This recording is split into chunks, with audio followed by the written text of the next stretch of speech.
ஆன்மாவுக்கு எப்படி நாம் சாந்தி அளிக்க முடியும்? விளக்கமளித்தால் மனம் மகிழ்ச்சி அடையும். 2, பெருநாள் தொழுகை நோக்கம் என்ன? அதனுடைய முக்கியத்துவம் என்ன? கனவுகள் அழகாக நிம்மதியாக சாந்தமாக வர எந்த அளவுக்கு முயற்சிக்க வேண்டும்? கனவுகளில் ஒரு ஆன்மா மற்றொரு ஆன்மாவை இன்ஃப்ளூயன்ஸ் செய்ய முடியுமா?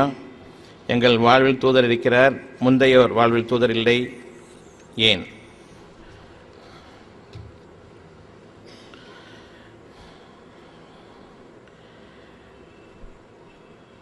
இறைவனை நினைவு கொள்ளாத நேரம் நீங்கள் தவறான பாதைகளில் இருப்பீர்கள். இறைவனை நினைவு கொள்ளாத நேரங்களில் உங்களுடைய கேடுகளின் பக்கம் நீங்கள் விரைவாக சென்று கொண்டிருப்பீர்கள்.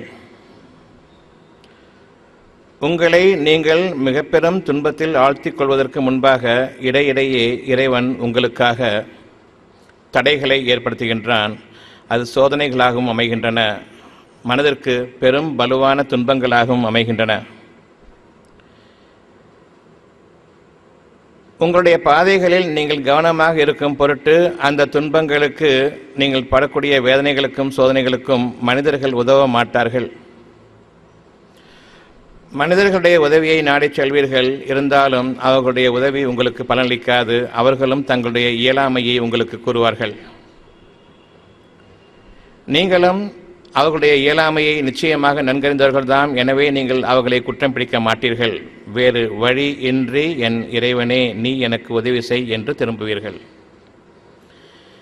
இந்த சூழ்நிலை உங்களுடைய வாழ்க்கையில் நிறைவேறியிருக்கிறதா அல்லது நீங்கள் உங்களுடைய வாழ்க்கையில் பார்க்காதவர்கள் தானா? தூதர்கள் வருகிறார்கள் உங்களை இறைவன் பக்கம் திருப்புவதற்காக. மனித உருவத்திலும் தூதர்கள் இருக்கிறார்கள். உங்களுடைய இருதயத்திலும் வானவர் தூதர்கள் உங்களுக்காக உங்களுடைய நேர்வழியை அறிவித்துக் கொண்டிருக்கிறார்கள். வானவ தூதர்கள் உங்களுக்காக அறிவிக்கும் பொழுது உங்களுடைய நேர்வழியையும் நியாய உணர்வுகளையும் அவர்கள் உங்களுக்கு கொண்டு வருகிறார்கள். என்ன பாவம் செய்தீர்கள், நீங்கள் இந்த ஒரு வேதனையில் இருக்கிறீர்கள் என்பதை அவர் உங்களுக்கு கேட்கிறார்கள். நீங்களும் நான் என்ன பாவம் செய்தேன், யாருக்கு பாவம் செய்தேன் என்று அந்த வானவர்களிடமே நீங்கள் உங்களுடைய உண்மையை மறைத்து பொய்யை உண்மையாக்க முயல்கிறீர்கள். நான் யாருக்கும் பாவம் செய்ததே இல்லை என்று கூறுகிறீர்கள். மனமுரண்டாக. மனிதர்களாகிய நாம் பாவம் செய்யாதவர்களா? பிறருடைய வளர்ச்சியைக் கண்டு நாம் பொறாமை கொள்ளாதவர்களா?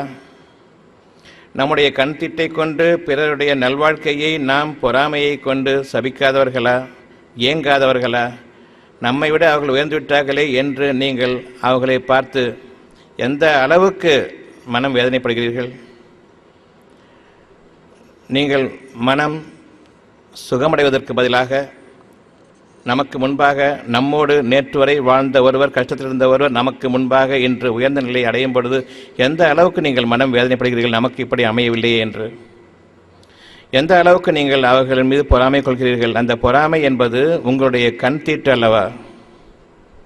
எப்படி நீங்கள் இந்த கண் தீட்டை உங்களுக்கு நெருக்கமானவர்கள் மீது அவர்கள் உங்கள் கண் முன்பாக வளரும் பொழுது நீங்கள் அதை உங்களுக்கு நன்மையானது என்று நீங்கள் ஆக்கிக் கொள்கிறீர்கள்? உங்களுடைய ஏக்கமும் பொறாமையும் எந்த அளவுக்கு அவரை பாதிக்கும் என்பது உங்களுக்கு தெரியாதா? கண் தீட்டை பற்றி பயப்படுபவர்கள் நிச்சயமாக நாம். கண் தீட்டு படக்கூடாதே என்று நம்மை பாதுகாத்துக் கொள்ள முயற்சிப்பவர்கள் நாம். அவ்வாறு இருக்க பொறாமை எனும் கண் கொண்டு நாம் மற்றவர்களை பார்க்கும் பொழுது எவ்வளவு பெரிய அநியாயக்காரர்களாக நாம் இருக்கிறோம். ஏன் நாம் நம்முடைய பாதைகளில் பெரும்பாலானோர் இந்த பொறாமையை விட்டும் நாம் நம்மை பாதுகாத்துக் கொள்வதில்லை? மனித சமுதாயத்தில் நீங்களும் நானும் விரோதிகள் என்றால் அது பொறாமை என்ற அந்த ஒன்று காரணமாக மட்டுமே. மாமியார் மருமகள் மீது பொறாமை கொள்வதும், நண்பர்கள் ஒருவருக்கொருவர் பொறாமை கொள்வதும், பிள்ளைகள் நன்றாக வருவதை பற்றி பெற்றோர்கள் கூட பொறாமை கொள்வார்கள்.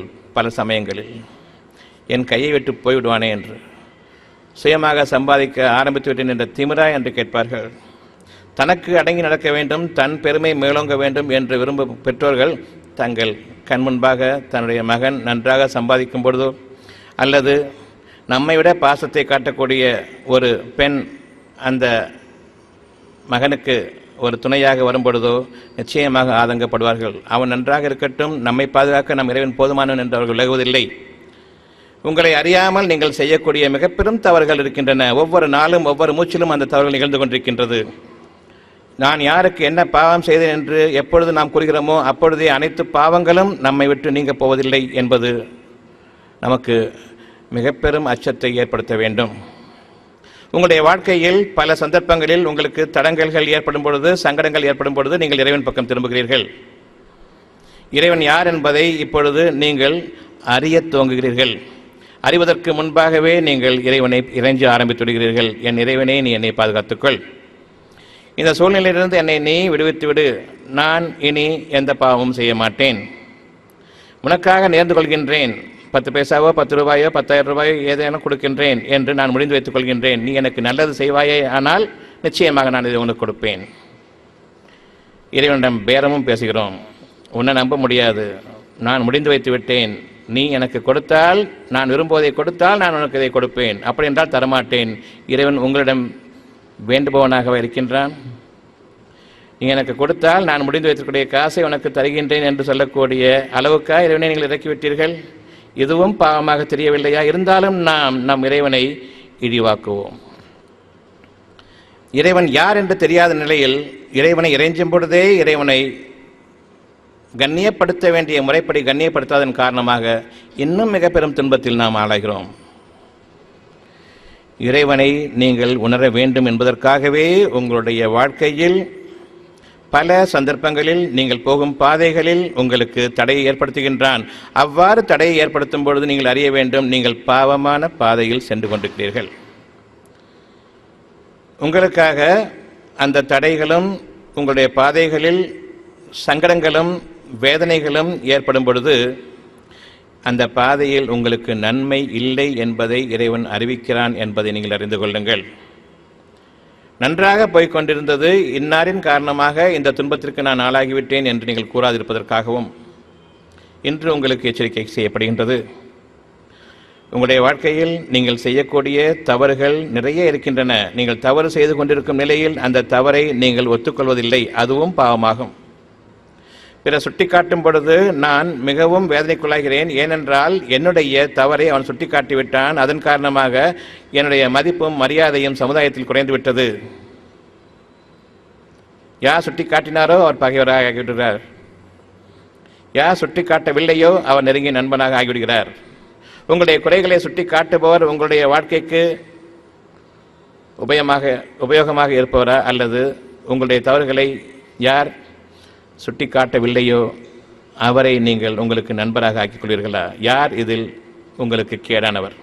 உங்களுடைய தவறுகளை சுட்டி காட்டுபவரா அல்லது சுட்டி காட்டாதவரா? சுட்டி காட்டவில்லை என்றால் இன்னும் உங்களுடைய தவறுகளில் நீங்கள் அதிகமாவீர்கள். இன்னும் மிக பெரும் சோதனைக்கு நீங்கள் ஆளாகி உங்களுடைய நம்பிக்கையெல்லாம் இழந்து நீங்கள் நிற்கதியாக நிற்பீர்களே, எவருடைய உதவியும் இல்லை என்ற அளவுக்கு, அந்த அளவுக்கு நீங்கள் சென்று விடுவீர்களே. எப்படி நீங்கள் உங்களுடைய தவறுகளை சுட்டி காட்டாமல் முகஸ்துதி கொண்டு உங்களை வாழ்வித்துக் கொண்டும் உங்களை பெருமைப்படுத்திக் கொண்டும் இருப்பவர்களை உங்களுக்கு நெருங்கியவர்களாக நீங்கள் ஆக்கிக் கொள்கிறீர்கள்?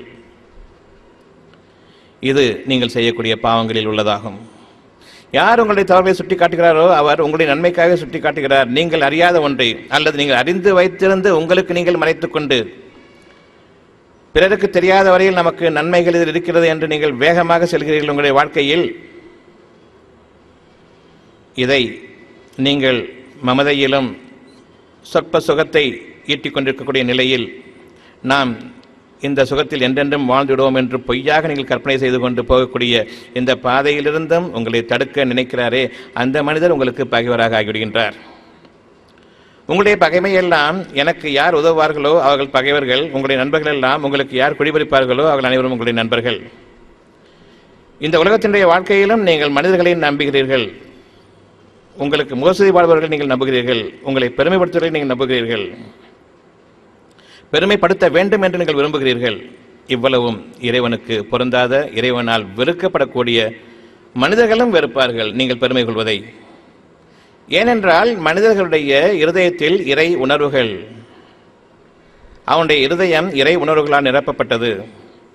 அந்த இருதயம் இறை உணர்வுகளாலே படைக்கப்பட்டதாக இருக்கிறது. இறை உணர்வுகளில் வாழும் அல்லது இறை உணர்வுகள் நீக்கப்படும் பொழுது விரக்தி அடைந்து தன்னை மாய்த்து கொள்ளவும் அது முற்படும்.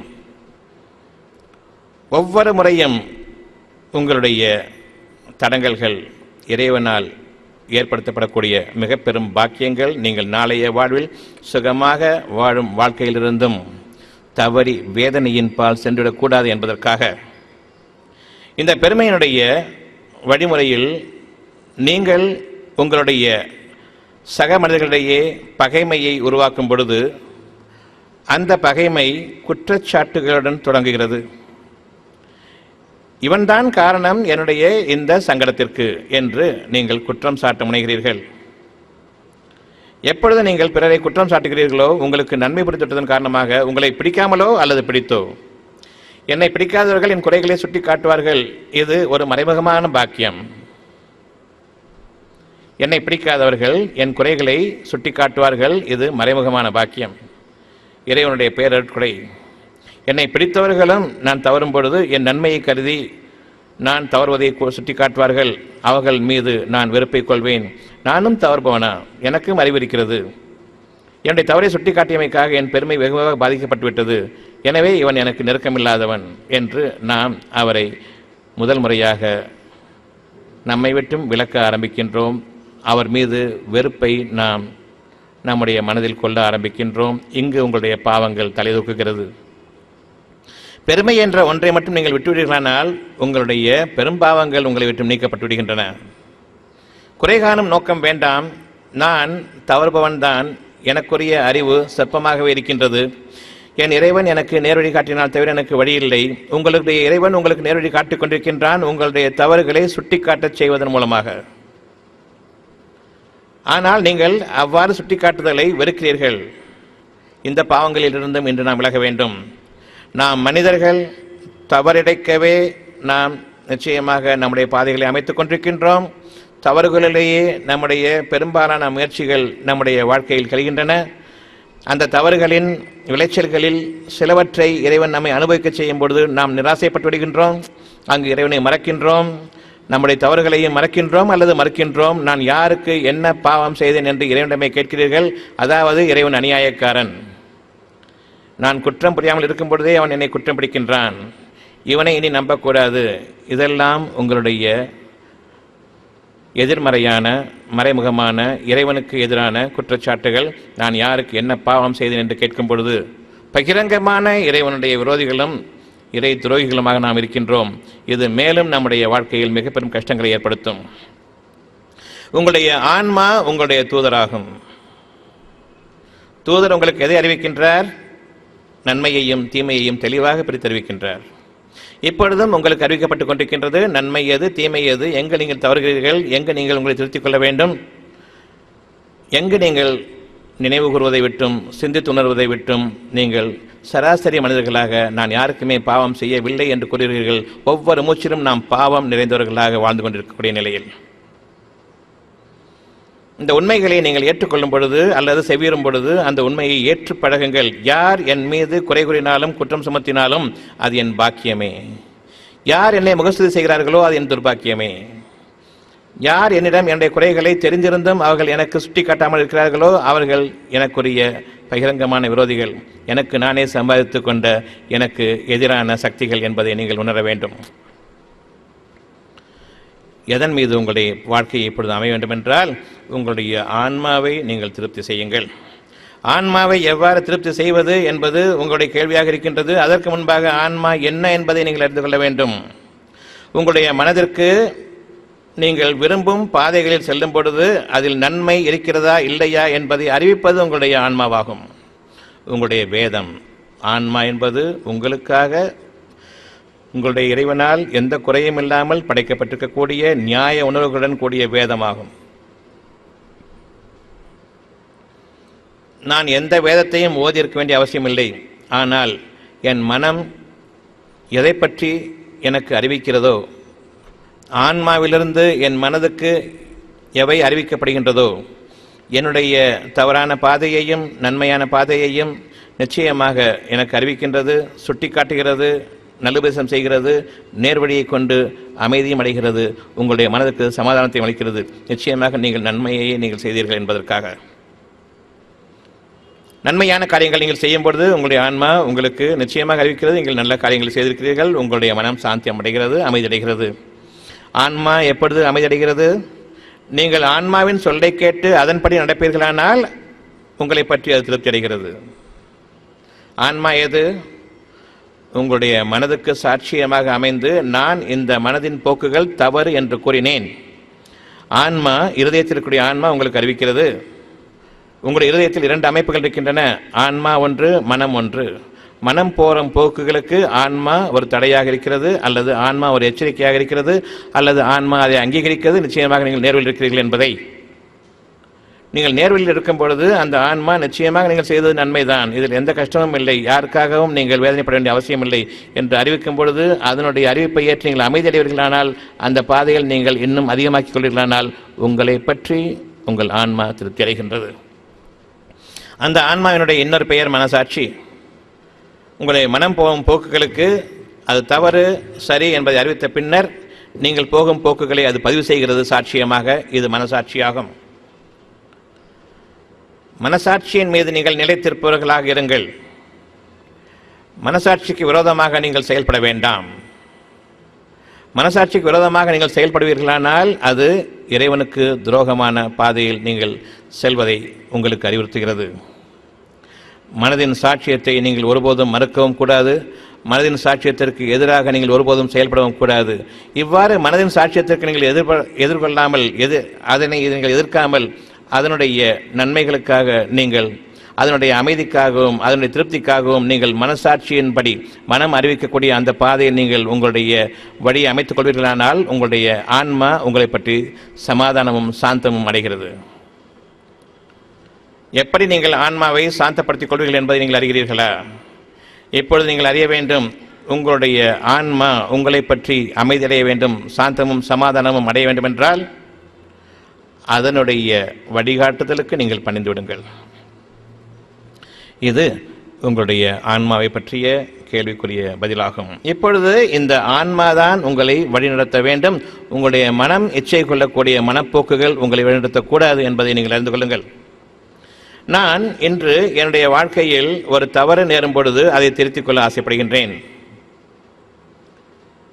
எனக்கும் என் மனைவிக்கும் இடையே ஒரு தகராறு ஏற்படும் பொழுது அதற்கு காரணமாக என்னுடைய தாயார் அல்லது தகப்பனார் இருந்தார்களேயானால், நேற்று வரையில் என் பெற்றோர்களின், அதாவது என்னுடைய மனைவியின் மாமனார் மாமியார் இவர்களின் சொல்லை கேட்டு வாழ்ந்த நான், இதன் காரணமாக என்னுடைய பெற்றோர்களை விட்டு பிரியக்கூடிய நிலை ஏற்பட்ட போதிலும் அதனையே நான் ஏற்றுக்கொள்வேனேயானால் அந்த போக்கை என் ஆன்மா என்னை பற்றி நிச்சயமாக திருப்தி அடையாது.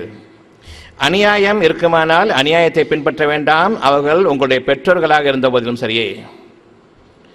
நியாயமாக இருக்குமானால் நீங்கள் அந்த நியாயத்தை ஏற்றுக்கொள்ளுங்கள். அது உங்களுக்கு மிக நெருக்கமானவர்களை விட்டு உங்களை பிரித்துவிடும் என்பது உண்மையானாலும் சரியே, நியாயத்தை நீங்கள் பின்பற்றுங்கள். அநியாயத்தை ஒருபோதும் நீங்கள் நாடாதீர்கள். உங்களுடைய ஆன்மா திருப்தி அடையும். உங்களுடைய ஆன்மா உங்களுக்காக இறைவனால் படைக்கப்பட்ட வேதம் என்பதை நீங்கள் அறிய வேண்டும். வேத புத்தகத்தை படித்துக்கொண்டு மனனம் செய்யாதீர்கள், ஒப்பிக்காதீர்கள். அதை மந்திரமாக நீங்கள் ஜபிக்கவும் கூடாது. வேதம் புத்தகத்தில் இருக்கக்கூடாது. அந்த வேதம் புத்தகத்தில் இருக்கும் பொழுது அந்த வேதம் என்னுள் இருக்கிறதே நியாய உணர்வுகள் அத்துடன் நிச்சயமாக ஒத்துப்போக வேண்டும். அப்படியானால் அது வேதத்தினுடைய பகுதி.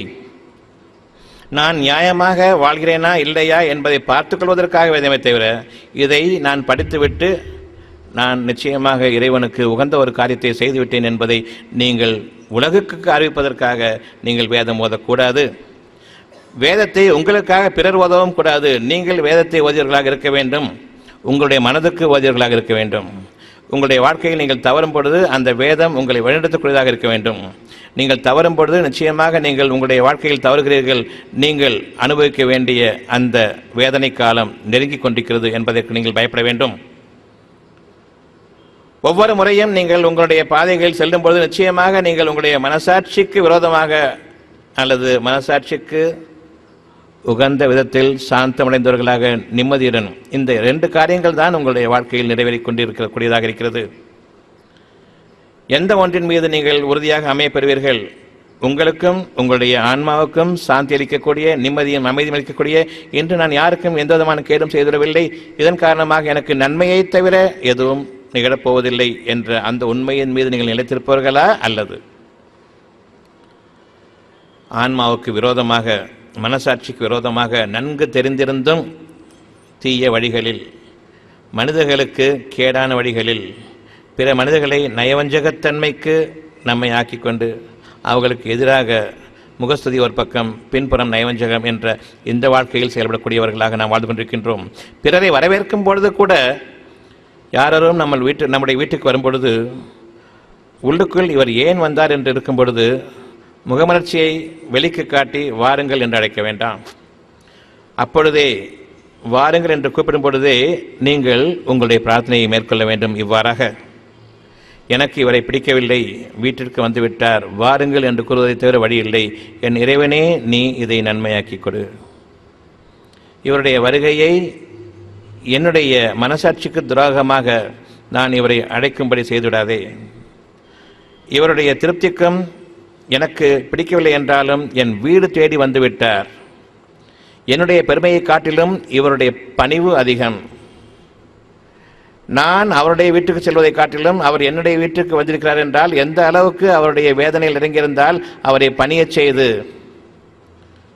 பெருமையை விட்டொழித்து அவரிடம் சென்று உங்களுடைய பாவங்களுக்கு மன்னிப்பு தேடுங்கள் என்று அவரை உங்களுடைய வீட்டிற்கு கொண்டு வரக்கூடிய ஒரு நிகழ்ச்சியாகும்.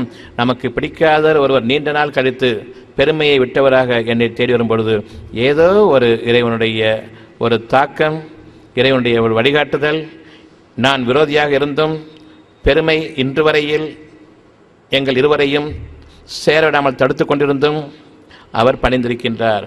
ஏதோ ஒரு நன்மையோடும் இருக்கிறது என்பதை நீங்கள் உணர வேண்டும். நீங்கள் அவரிடம் செல்லாத நிலையில் உங்களிடம் அவரை விட பெரும் குறைகள் உங்களிடம் இருக்கின்றன. பெருமை என்ற அந்த குணம் இருக்கின்றது. பகைமையை நான் நீக்கிக் கொள்ள மாட்டேன், அது உங்களுடைய பெருமைக்கு உகந்ததாக இருக்கிறது என்று நீங்கள் நினைத்துக் கொண்டிருக்கிறீர்களே. யார் உங்களை வீட்டை தேடி வருகிறார்களோ அவர்களை விட நீங்கள் மோசமானவர்கள் என்பதை உணர்ந்து நீங்கள் வெட்கப்பட வேண்டும். இறைவனிடம் பாவ மன்னிப்பு தேட வேண்டும். ஆனால் அவர் வீடு தேடி வந்துவிட்டார் என்பதற்காக முகம் செலுத்திக் கொண்டும் முகம் திருப்பிக் கொண்டும் கடுகடுப்பாகவும் நீங்கள் பேசுகிறீர்களே, அங்கு உங்களுடைய பாவங்கள் மிக பெரிதாக இருக்கின்றன. மனிதர்களை நீங்கள் உங்களுடைய பகைவர்களாக கொள்வதை விட உங்களுடைய நேசர்களாக ஆக்கிக்கொள்ளக்கூடிய அந்த மனப்பான்மையுடன் வாழ்ந்து வாருங்கள். இருவரும் பரஸ்பரம் குற்றச்சாட்டுகள் கூறிக்கொண்டே நீங்கள் இருவரும் பிரிந்தீர்கள். இனி அவ்வாறு நாம் நம்முடைய வாழ்க்கையில் சீரழியக்கூடாது.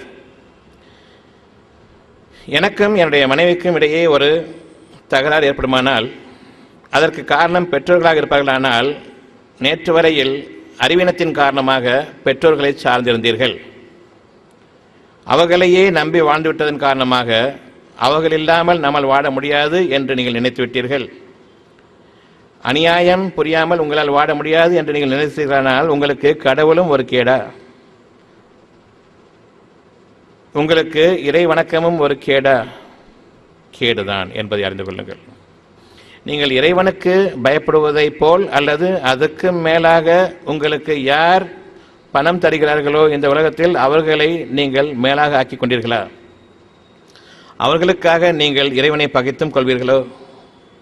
அப்படியே நம்முடைய வாழ்க்கை இன்று வரையிலும் அமைந்து கொண்டிருக்கிறது. நாம் நேற்று வரையில் இருந்த பாதையை இட்டும் இன்று நான் விலகுகின்றேன். இந்த பாதை தவறானது. இவர்களுடைய மோசச்சதிகளுக்கு நான் ஆளாகக்கூடாது. எது நியாயமோ அதன்படி நடக்க வேண்டும். இவ்வாறு நீங்கள் உங்களுடைய ஆன்மாவை சமாதானப்படுத்துங்கள், சாந்தப்படுத்துங்கள். உங்களை பற்றி உங்களுடைய ஆன்மா திருப்தி அடையட்டும். உங்களுடைய ஆன்மா திருப்தி அடையும் பொழுது இறைவன் உங்களை பற்றி திருப்தி அடைகின்றான். அந்த திருப்தியான வாழ்க்கையில், இறைவனுக்கு பொருத்தமான வாழ்க்கையில் நீங்கள் வாழ்வீர்களானால் உங்களுடைய வாழ்க்கையில், உங்களுடைய சந்ததியினர் என்ற வாழ்க்கையில் மேலான நன்மையான நிகழ்ச்சிகளும் வாழ்க்கை முழுவதும் எந்த சங்கடமும் தீண்டாத ஒரு வாழ்க்கையும், தீமையான சக்திகள் அவர்களுடைய நெருங்காத வாழ்க்கையும் அவன் அமைப்பானே. அதை பற்றி இன்று நீங்கள் நம்பிக்கை கொள்ளுங்கள். நான் இன்று இதை உணர்ந்தவனாக, இன்று முதலாக, நேற்று வரை நான் தகப்பனாருக்கும் என்னுடைய தாயாருக்கும் பணிந்திருந்தேன், இன்று நான் பணியப் போவதில்லை. அவர்கள் கேட்கிறார்கள், இவனுக்கு என்ன ஆயிற்று? நேற்று வரை நன்றாக இருந்தான், இன்று இவனை திசை திருப்பிவிட்டது எது? நேற்று வரை நான் தவறான திசையின் பக்கம் திருப்பப்பட்டிருந்தேன், இன்று நான் நேர் திசையின் பக்கம் திருப்பப்பட்டிருக்கின்றேன். நேற்று நான் வடிகேட்டில் இருந்தேன், இன்று நான் நேர்வழி அடைந்திருக்கின்றேன். நேர் மாறான எதிர் திசை. உங்களுடைய திசைகளில் உங்களுடைய வாழ்க்கை இருக்கிறது. இறைவனை நோக்கி இருக்கக்கூடிய திசையா அல்லது இறைவனுக்கு நேர் விரோதமான திசையா? எந்த திசையின் பக்கம் நீங்கள் திரும்புவீர்கள்? இவனை பார்த்தால் இவன் மேற்கு திசையில் திரும்பிடுகின்றான், இறைவன் அங்கிருக்கிறான் என்று. இன்னொரு கூட்டத்தை பார்த்தால் கிழக்கு திசையின் பக்கம் திரும்பிடுகிறார்கள், இவன் கிழக்கு திசையில் இறைவன் இருக்கிறான் என்று. இவன் சூரியனை நமஸ்காரம் செய்கின்றான், அவன் சூரிய அஸ்தமனத்தை நமஸ்காரம் செய்கின்றான், அவ்வளவுதான். ஒரு வித்தியாசம் காட்ட வேண்டும். என்னுடைய போக்கு, என்னுடைய இறைவன் வேறு திசையில் இருக்கிறான் என்பதற்காக. உங்களுடைய திசைகள், நீங்கள் உங்களுடைய முகங்களை எங்கு திருப்பிக் கொள்கிறீர்கள் என்பதில்லை, உங்களுடைய திசைகள் நேர்வழியின் பக்கம் இருக்கிறதா இல்லையா என்பதாகும். நேர்வழி என்பது நியாயத்தின் பக்கம் இருக்கிறதா இல்லையா என்பதாகும். அறிவு கெட்டவர்கள் கேட்பார்கள், நேற்று வரையில் ஒரு திசையில் திரும்பியிருந்தாய், இன்று எது உன்னை திசை திருப்பிவிட்டது என்று நீங்கள் கூறுங்கள். இறைவனுடைய திசை எங்கும் பரவியிருக்கிறது. நியாய உணர்வுகள் மட்டும் உங்களுக்கு இருக்குமேயானால் அவன் தான் நாடியோரை நேர்வழியில் செலுத்துவான். யாரை பற்றி இறைவன் திருப்தி அடைகின்றானோ அவர்களுக்கே இன்னும் மேலான பாதைகளை அறிவிக்கின்றான், இன்னும் நேர்வழியை அதிகமாக்குகின்றான், அந்த பாதைகளை அவர்களுக்கு சுலபமாக்கியும் வைக்கின்றான். நம்முடைய கருத்திற்கு எது நன்மை என்று படுகிறதோ அதன் பக்கம் யார் நிலைத்திருக்கிறார்களோ இவர்களே இறைவனுக்கு உகந்தவர்கள். என்னுடைய கருத்து எது? கருத்தோடு நான் ஒரு விஷயத்தை சிந்திக்கும் பொழுது என்னுடைய கருத்துக்கு உபகரணம் எது? என்னுடைய ஆன்மா. என்னுடைய ஆன்மாதான் உண்மையை உங்களுக்கு உரைக்கக்கூடியதாக இருக்கின்றது. உங்களுடைய ஆன்மாதான் நியாயத்தை எனக்கு உணர்த்தக்கூடியதாக இருக்கின்றது. ஏனென்றால் ஆன்மா நம் அனைவருக்கும் ஒன்றுதான். நியாயமும் அநியாயமும் ஒவ்வொரு ஆன்மாவுக்கும் நிச்சயமாக தெரியும். உருவத்தால் வேறுபட்டவர்கள், நிறங்களால் வேறுபட்டவர்கள், மொழிகளால் வேறுபட்டவர்கள், இதயத்தால் ஒன்றே ஒன்றுதான். நாம் ஒரே சமுதாயத்தினர். அதில் நியாய உணர்வுகள் இருக்குமானால், அநியாய உணர்வுகள் இருக்குமானால் ஒருவருக்கொருவர் பகிரங்கமான விரோதிகள். எவரும் ஒரு கூட்டமாக வாழ முடியாது. அந்த கூட்டத்திலேயே சிலருக்கு சிலர் கடுமையான பகைவர்கள். துண்டு துண்டாக அவர்களுடைய இருதயங்கள் சிதறடிக்கப்படும் வரை அவர்கள் அந்த மிகக்கேடான வாழ்க்கையில் அவர்கள் வாழ்விக்கப்படுவார்கள். நாம் இன்று நம்முடைய ஆன்மாவின் பக்கம் திரும்புகின்றோம். நம்முடைய ஆன்மாவை சமாதானப்படுத்துவதற்காகவும் சாந்தப்படுத்துவதற்காகவும் அதனிடமிருந்து ஒரு சர்டிஃபிகேட், எனக்கு மனம் அமைதி என்ற சர்டிஃபிகேட், உத்தரவாதம் என்னுடைய ஆன்மா அளிக்கின்றது. அதை கொண்டு நான் மனம் அமைதி அடைகின்றேன். இந்த மன அமைதியில் தான் இருக்கிறது நீங்கள் நேர்வழி பெற்றவர்களா அல்லது நீங்கள் வடிகேட்டர்களாக அமைந்து விட்டவர்களா என்பது. உங்களுடைய தீர்ப்பு நாள் உங்களுக்காக நன்மைகளுக்கு நன்மையும் தீமைக்கு தீமையும் கொண்டு வரக்கூடிய அந்த தீர்ப்பு நாள் உங்களுடைய ஒவ்வொரு மூச்சிலும் நிகழ்ந்து கொண்டிருக்கின்றது. அறிவித்துவிட்டது, நீங்கள் தவறு செய்து விட்டீர்கள், இப்பொழுது நீங்கள் திருந்துங்கள். ஏன் தவறு செய்து விட்டேன்? 2 காரணங்கள். ஒன்று, இதை விட்டால் எனக்கு வேறு வழி தெரியவில்லை, நான் எப்படி வாழ்வது என்று தெரியவில்லை. அடுத்தது, என் பெருமைக்கு சவாலாக இருக்கின்றது, இதை ஏற்றுக்கொண்டால் என்னுடைய பெருமை எனக்கு குறைந்துவிடும். இந்த 2 தான். இந்த 2ம் தவறான வழி. நீங்கள் அறிந்து வைத்திருப்பது உங்களை அநியாயத்தின் பக்கமே செலுத்துகின்றது. உங்களுடைய அறிவினுடைய இறுதி எல்லை எது என்பதை பாருங்கள். உங்களுடைய வழிகேடு என்னவென்றால், நான் மாதம் மாதம் உழைத்து வாழ வேண்டியிருக்கின்றது, ஒருவரை நம்பி வாழ வேண்டியிருக்கின்றது, எனக்கு மேலாக யார் என் மீது ஆதிக்கம் செலுத்துகின்றாரோ, எனக்கு பாஸாக இருக்கிறாரோ, அவர் சொல்லும் சொல்லுக்கெல்லாம் கட்டுப்பட வேண்டியிருக்கிறது, அவருக்கு முகஸ்துதி பாட வேண்டியிருக்கிறது, அவர் கெட்டதை செய்ய சொன்னாலும் நான் செய்ய வேண்டியிருக்கின்றது. வேறு வழி இல்லை, உங்களுக்கு இல்லை என்பதை ஒத்துக்கொள்ளுங்கள். இறைவனுக்கு வழி இருக்கிறதா இல்லையா? உங்களுடைய வழிகளின் காரணமாக இறுதியாக நீங்கள் கையும் களவுமாக ஒரு நியாயத்துக்கு புறம்பான காரியத்தில் ஈடுபட்டுக்கூடிய நிலையில் பிடிபடும் பொழுது வேறு வழி இல்லை என்று கூற மாட்டீர்கள், இறைவனை காப்பாற்று என்று கூறுவீர்கள். வேறு வழி இல்லை என்று தவறான போக்கில் போய் இறுதியாக நீங்கள் அடையக்கூடிய கையும் களவுமாக பிடிபடக்கூடிய அந்த நிகழ்ச்சிகளை அந்த தருணத்தை அடையும் பொழுது இதிலிருந்தும் பாதுகாக்க, இவ்வளவு உச்சத்திற்கு சென்ற பிறகும் பாதுகாக்க அப்பொழுது நீங்கள் இறைவனை தேடுகிறீர்கள். ஆனால் தவறுகளின் ஆரம்ப காலங்களில் நீங்கள் எனக்கு வேறு வழி இல்லை, என்ன செய்வது என்று கேட்கிறீர்கள். எங்கு நீங்கள் உங்களுடைய பாதைகளில் திரும்புகிறீர்கள், எப்படி நீங்கள் உங்களுடைய வழிமுறைகளில் இதில்தான் நன்மை இருக்கிறது என்று நீங்கள் உணர்கிறீர்கள். நிச்சயமாக எனக்கு தெரிந்ததுதான் வழி, இதற்கு மேல் வழி இல்லை என்றால் உங்களுக்கு இறைவன் இல்லை. உங்களுக்கு மேலாக இறைவன் அறிந்து வைத்திருப்பவனா இல்லையா? உங்களுக்காக ஒரு சொற்பமான அறிவை இறைவன் கொடுத்தானே, அது அவனிடமிருந்தா அல்லது நீங்களாக தேடிக்கொண்டீர்களா? சமயோசிதமாக சில காரியங்களை நீங்கள் செய்துவிடுகிறீர்கள், அவனுடைய அனுமதியை கொண்டும் அவனுடைய உதவியை கொண்டும். ஆனால் பின்னர் நீங்கள் அறியாத அந்த பாதையை இறைவன் உங்களுக்காக நிலைநிறுத்தும் போது, நிறைவேற்றும் போது, என் சாதுரியத்தின் காரணமாக நான் தப்பித்தேன் என்று கூறுவீர்களே, இனியும் உங்களுக்கு அவனுடைய ஞானங்களிலிருந்து அளிக்கப்படும் என்று நீங்கள் நம்புகிறீர்களா? பல சந்தர்ப்பங்களில் உங்களுடைய வாழ்க்கை இன்று நிகழ்ந்து கொண்டிருக்கிறது என்றால் அது அவனுடைய அனுமதியை கொண்டும் அவனுடைய கருணையை கொண்டும். அந்த தருணங்களில் நீங்கள் செயல்படவில்லை, உங்களுக்காக இறைவன் செயல்படுகின்றான் என்பதை எப்படி நீங்கள் மறுத்தீர்கள்? அவ்விதமாக உங்களுக்கு நிகழ்ச்சியை நிகழ்த்தி காட்டும் பொழுது என்னுடைய வாழ்க்கையில் இவ்விதமாகத்தான் ஒவ்வொரு தருணமும் ஒவ்வொரு மூச்சும் நிகழ வேண்டும் என்று நீங்கள் விரும்பாமல் போனதற்கு காரணம் என்ன? உங்களுடைய அறிவு உங்களுக்கு வாகனம் ஓட்ட கற்றுக் கொடுக்கின்றது. ஆனால் எவரொருவரும் சடன் பிரேக் போடுறது எப்படின்னு கற்றுத்தர முடியாது. அந்த நிகழ்ச்சிகளை கொண்டு வந்து சடன் பிரேக் இப்படித்தான் போட வேண்டும், இப்படித்தான் அவரை காப்பாற்ற வேண்டும் என்று எவரும் சொல்லிக் கொடுக்க முடியாது உங்களுக்கு. உங்களுடைய வாகனங்களை ஓட்டும்போது எத்தனை தருணங்களில் எத்தனை முறைகளில் நீங்கள் மயிரிழையில் தப்பித்திருப்பீர்கள், பிறரும் தப்பித்திருப்பார்கள். அப்பொழுது உங்களுடைய ஸ்டியரிங்கையும் உங்களுடைய வாகன விதிகளெல்லாம் மீறி யார் உங்களை அந்த கண்ணிமைக்கும் நேரத்தில் உங்களை காப்பாற்றியது? உங்களுடைய அறிவை கொண்டு நீங்கள் நிகழ்த்தியிருக்க முடியுமா? அந்த ஒரு சனத்தில் உங்களுடைய அறிவு நீங்கள் என்ன செய்து என்பது உங்களுக்கு தெரியாது. நீங்கள் தப்பித்து ஒரு மூலையில் நிற்கும் பொழுது என் இறைவன் காப்பாற்றினான் என்ற ஒரு செகண்ட் தான், அதுக்கப்புறம் திரும்பி மறந்துடுவீங்க. வெளியில் வரும்போது நான் ரொம்ப சாதுரியமாக வண்டியை ஓட்டினேன், ஒரு செகண்டில் நான் தப்பிச்சிட்டேன்னு சொல்லுவீங்க.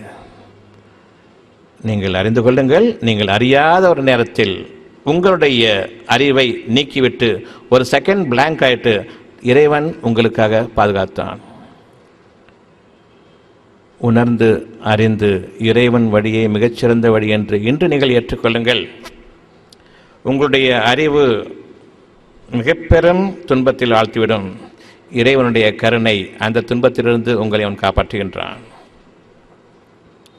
நீங்கள் இன்று இறைவன் யார் என்பதை அறிய துவங்கியிருக்கிறீர்கள். நம்மை பாதுகாத்து கொண்டு நம்மை வழிநடத்தி கொண்டிருப்பவன் நம்முடைய இறைவன். நாம் உண்ணும் பொழுது புரை ஏறிவிடுகிறது. யார் புரையை ஏற்படுத்துவது? நன்றாக மென்று விடுங்குங்கள், பசி ஏற்படும் பொழுது சாப்பிடுங்கள் எல்லாம் கூறுகிறீர்கள். முதல் வாய் தண்ணீர் அருந்தும் பொழுது புரை ஏற்படுகிறது. மூச்சுக்குழலுக்குள் செல்லக்கூடிய அந்த தண்ணீரையும் அந்த உணவையும் விக்கிக்கொண்டு இறந்துவிடக்கூடிய அந்த தருணத்திலிருந்து உங்களை பாதுகாப்பது யார்? நீங்களா? விடுங்கும் பொழுது நான் மூச்சை அடக்கிக் கொள்ள வேண்டும், அப்பொழுதுதான் உணவானது உணவு குழலுக்குள் செல்லும். ஒவ்வொரு முறையும் மூச்சை அடக்கிக் கொண்டேன் என்று பார்த்து கொண்டா விடுங்கிறீர்கள். அது தானாக நிகழ்கிறதே. யார் நிகழ்த்துவது? உங்களுக்கான உங்களுடைய வாழ்க்கையை ஒவ்வொரு தருணத்திலும் ஒவ்வொரு நொடிப்பொழுதும் ஒவ்வொரு மூச்சிலும் உங்களுக்காக பாதுகாப்பவன் உங்களுடைய அறிவா? சிறுநீரகங்கள் பழுதடைந்து விட்டன, சிறுநீரகத்தை மாற்ற வேண்டும். என்னுடைய சிறுநீரகம் எனக்கு உகந்ததா அல்லது பிறிதருடைய சிறுநீரகம் எனக்கு உகந்ததா? என்னுடைய சிறுநீரகம் கெடுவதற்கு முன்பாக இந்த மனிதர்களிடம்தான் சென்று நான் மருந்துகளை எடுத்துக்கொண்டேன். ஆனால் சிறுநீரகம் பழுதடைகிறது. இவர்களுடைய மருந்துகளின் காரணமாகவே சிறுநீரகங்கள் பழுதடைகின்றன. பின்னர் இவர்கள் கூறுகிறார்கள் சிறுநீரகத்தை மாற்ற வேண்டும். இவர்கள் கூறுவதை நீங்கள் கேட்டிருப்பீர்கள், ஆரம்ப காலங்களிலேயே வந்துவிட்டால் நான் குணப்படுத்தி விடுவேன் என்று. ஆரம்பம் முதலாக சிறுநீரகங்கள் பழுதடைய ஆரம்பித்ததே இவர்கள் கையினால் தான். இவர்கள் கண் முன்பாகத்தான் படிப்படியாக கிரியாட்டினின் லெவல் ஏறிக்கொண்டே இருக்கின்றது, சிறுநீரகம் பழுதடைந்து கொண்டே இருக்கின்றது. என்ன செய்தார்கள்? என்னுடைய வாழ்க்கைக்கு எனக்கு மிகவும் தகுதியான என்னுடைய இயற்கையான அந்த சிறுநீரகம் எனக்கு உதவி செய்யவில்லை என்றால், எனக்கு ஏற்றுக்கொள்ளவில்லை என்றால், எனக்கு கொஞ்சமும் பொருந்தாத இன்னொருடைய சிறுநீரகத்தை எனக்குள் வைத்து இவர்கள் அதை பாதுகாப்பார்களா? எப்படி நீங்கள் இவர்களை நம்பினீர்கள்? எந்த அறிவுமே இல்லாத இந்த ஆங்கில மருத்துவத்தை எப்படி நீங்கள் நம்பினீர்கள்? எந்த அளவுக்கு நீங்கள் வடிகட்டுக்கு ஆகிவிட்டீர்கள்? இனி இவர்களுடைய வாழ்க்கையை மூடப்பட்டு விட்டது. எந்த நன்மையையும் சொல்ல கேட்காதவர்கள். இது கூடாது என்று சொன்னாலும் எனக்கு இதுதான் வேண்டும் என்று அவர்கள் நினைத்து கொண்டார்கள். அந்த அளவுக்கு அறிவுகட்ட இந்த ஆங்கில மருத்துவம் தன்னை பாதுகாக்கும் என்று நம்பிவிட்டான். எந்த நன்மையான சொல்லும் பயனளிக்கவில்லை. மாற்று சிறுநீரகம் பொருத்திய பிறகு 2 முதல் 5 ஆண்டுகளுக்குள் நிச்சயமாக எந்த சமயத்தில் உயிர் பிரியும் என்று சொல்ல முடியாது.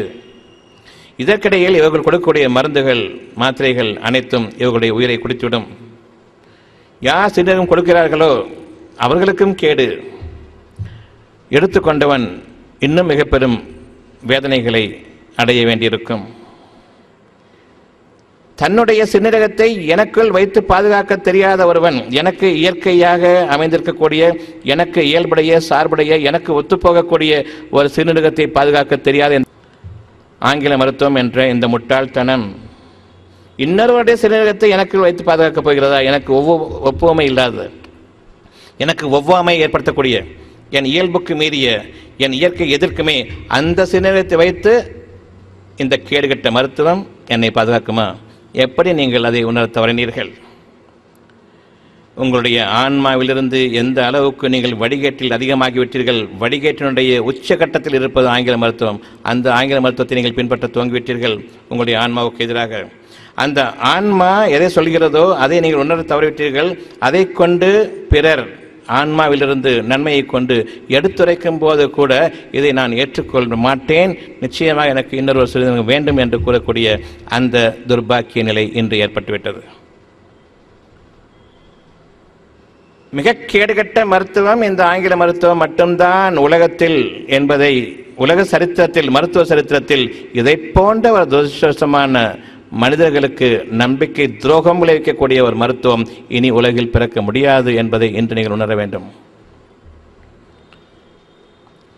உங்களுடைய ஆன்மாவின் பக்கம் நீங்கள் திரும்புவீர்களானால் அது உங்களுக்கு எது நன்மை எது தீமை என்பதை தெளிவாக அறிவிக்கும். எப்பொழுது அந்த ஆன்மாவை நீங்கள் புறக்கணித்தவர்களாக, உங்களுடைய மனச்சைகளுக்கு அது தடையாக இருக்கிறது என்பதன் காரணமாக, உங்களுடைய கேளிக்கைகளுக்கும் கொண்டாட்டங்களுக்கும் இது தடையாக இருப்பது என்பதன் காரணமாக அதை நீங்கள் புறக்கணிக்க ஆரம்பிக்கிறீர்களோ, நாளடைவில் உங்களுடைய ஆன்மா உங்களிடம் பேசுவதை நிறுத்திக்கொள்ளும். உங்களுடைய தீமைகளின் பக்கம் நீங்கள் விரைவாக செல்ல இது வழிவகுத்துவிடும். எந்த தடையும் இல்லாத நிலையில் நீங்கள் வெகு வேகமாக செல்வீர்கள். மிக பெரும் ஆபத்தை அடைந்து க்ஷணத்தில் நீங்கள் மரணமடையக்கூடியதும் அல்லது நீங்கள் ஒரே அடியாக ஊனமாகிவிடுவதிலும் அது அமைந்துவிடும். மிக பெரும் விபத்தில் சிக்கி ஆன்மாவை யார் புறக்கணிக்கிறார்களோ அவர்கள் விபத்துக்குள்ளாகிறார்கள். விபத்தில் மாட்டிக்கொண்டால் என்ன செய்வது என்று கேட்கிறீர்கள். விபத்தில் மாட்டிக்கொள்ளக்கூடாது என்பது உங்களுடைய விருப்பமாக அமைய வேண்டும். உங்களுடைய ஆன்மா இப்பொழுது என்ன கூறுகிறது? விபத்து நேரக்கூடாது என்றா, விபத்து நேர வேண்டும் என்றா? உங்களுடைய அறிவு கூறுகிறது ஹெல்மெட்டை மாட்டிக்கொள்ளுங்கள், விபத்து நேர்ந்தாலும் உங்கள் தலைக்கு ஒன்றாகாது. இப்பொழுது ஆன்மா அறிவிக்கிறது எந்த அளவுக்கு அது உண்மை என்று கேட்கிறது. கைகால்கள் ஒடிந்துவிட்டால் ஹெல்மெட்டு கைகாலே மாட்டிப்போம், தலை மட்டும் பாதுகாத்துட்டா போதுமா? இடுப்பு எலும்பு நொறிஞ்சிச்சா என்ன செய்கிறது? கைகால்கள் முறிந்துவிட்டால் என்ன செய்கிறது? இதற்கு ஆங்கில மருத்துவம் என்ன பதில் சொல்கிறது? உங்களுடைய அறிவு என்ன பதில் சொல்கிறது?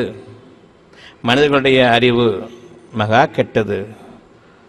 எவ்வளவு பெரிய ஆபத்தை தனக்கு சாதகமாக ஆக்கிக்கொண்டு ஒன்றும் நிகழாது, தலைக்கு ஹெல்மெட் போட்டுட்டீங்க, நீங்கள் போங்கன்னு சொல்லுவாங்க. பிள்ளைகளை நீங்கள் அனுப்பும் பொழுது கவனமாக போ என்று கூறுகிறீர்களே, போய் கவனமாக வா என்று கூறுகிறீர்களே, அக்கம் பக்கம் பார்த்து விடாது என்று கூறுகிறீர்களே, ஏன்? கவனம் இங்கு இருக்க வேண்டும். வெளிப்புற கண்களுக்கு தெரியக்கூடிய கேளிக்கைகளின் பக்கம் சென்றுவிடக்கூடாது என்பதாகும். அங்கு உங்களுக்கு விபத்து இருக்கிறது. யார் ஆன்மாவை கவனித்தவர்களாகவும் ஆன்மாவின் பக்கம் சார்ந்தவர்களாகவும் இருக்கிறீர்களோ அவர்களுக்கு விபத்து என்ற ஒன்று கிடையாது. விபத்து எல்லாம் தனக்கே துரோகமாகவும் இறைவனுக்கு விரோதமாகவும் யார் இருக்கிறார்களோ அவர்களுக்கு மட்டுமே. அவர்கள் திருந்த வேண்டும் என்று ஆன்மாவின் பக்கம் திரும்ப வேண்டும். அவர்களுடைய திசை இங்குதான், அவர்களுடைய வணக்க முறை இங்குதான். எந்த வேதம் இவர்களுக்கு மனதிற்கு ஓதப்படுகிறதோ அந்த வேதத்தின்படி நடக்க வேண்டியது இங்குதான். திசை இங்கு திரும்புகிறது. உங்களுடைய திசை எது? உங்களுடைய திசை எது? அவருடைய திசை எது? அவருடைய திசை எது? எங்கு என்னுடைய தேவைகள் இருக்கின்றதோ அங்கு என்னுடைய திசையாக இருக்கின்றது. இன்று நான் இவரை போய் பார்க்க வேண்டும். ஏன்? அவரை பார்ப்பதில் எனக்கு சந்தோஷம் இருக்கிறது. அவரை பார்ப்பதில் சந்தோஷம் இருக்கிறதா? அவர் நன்றாக இருப்பதில் சந்தோஷம் இருக்கிறதா? அவர் நன்றாக இருப்பது சந்தோஷம் இருக்கிறது என்றால் நன்றாக இருக்க வேண்டும் என்ற பிரார்த்தனை இங்கு அமைய வேண்டுமா, அங்கு சென்று பார்க்க வேண்டுமா?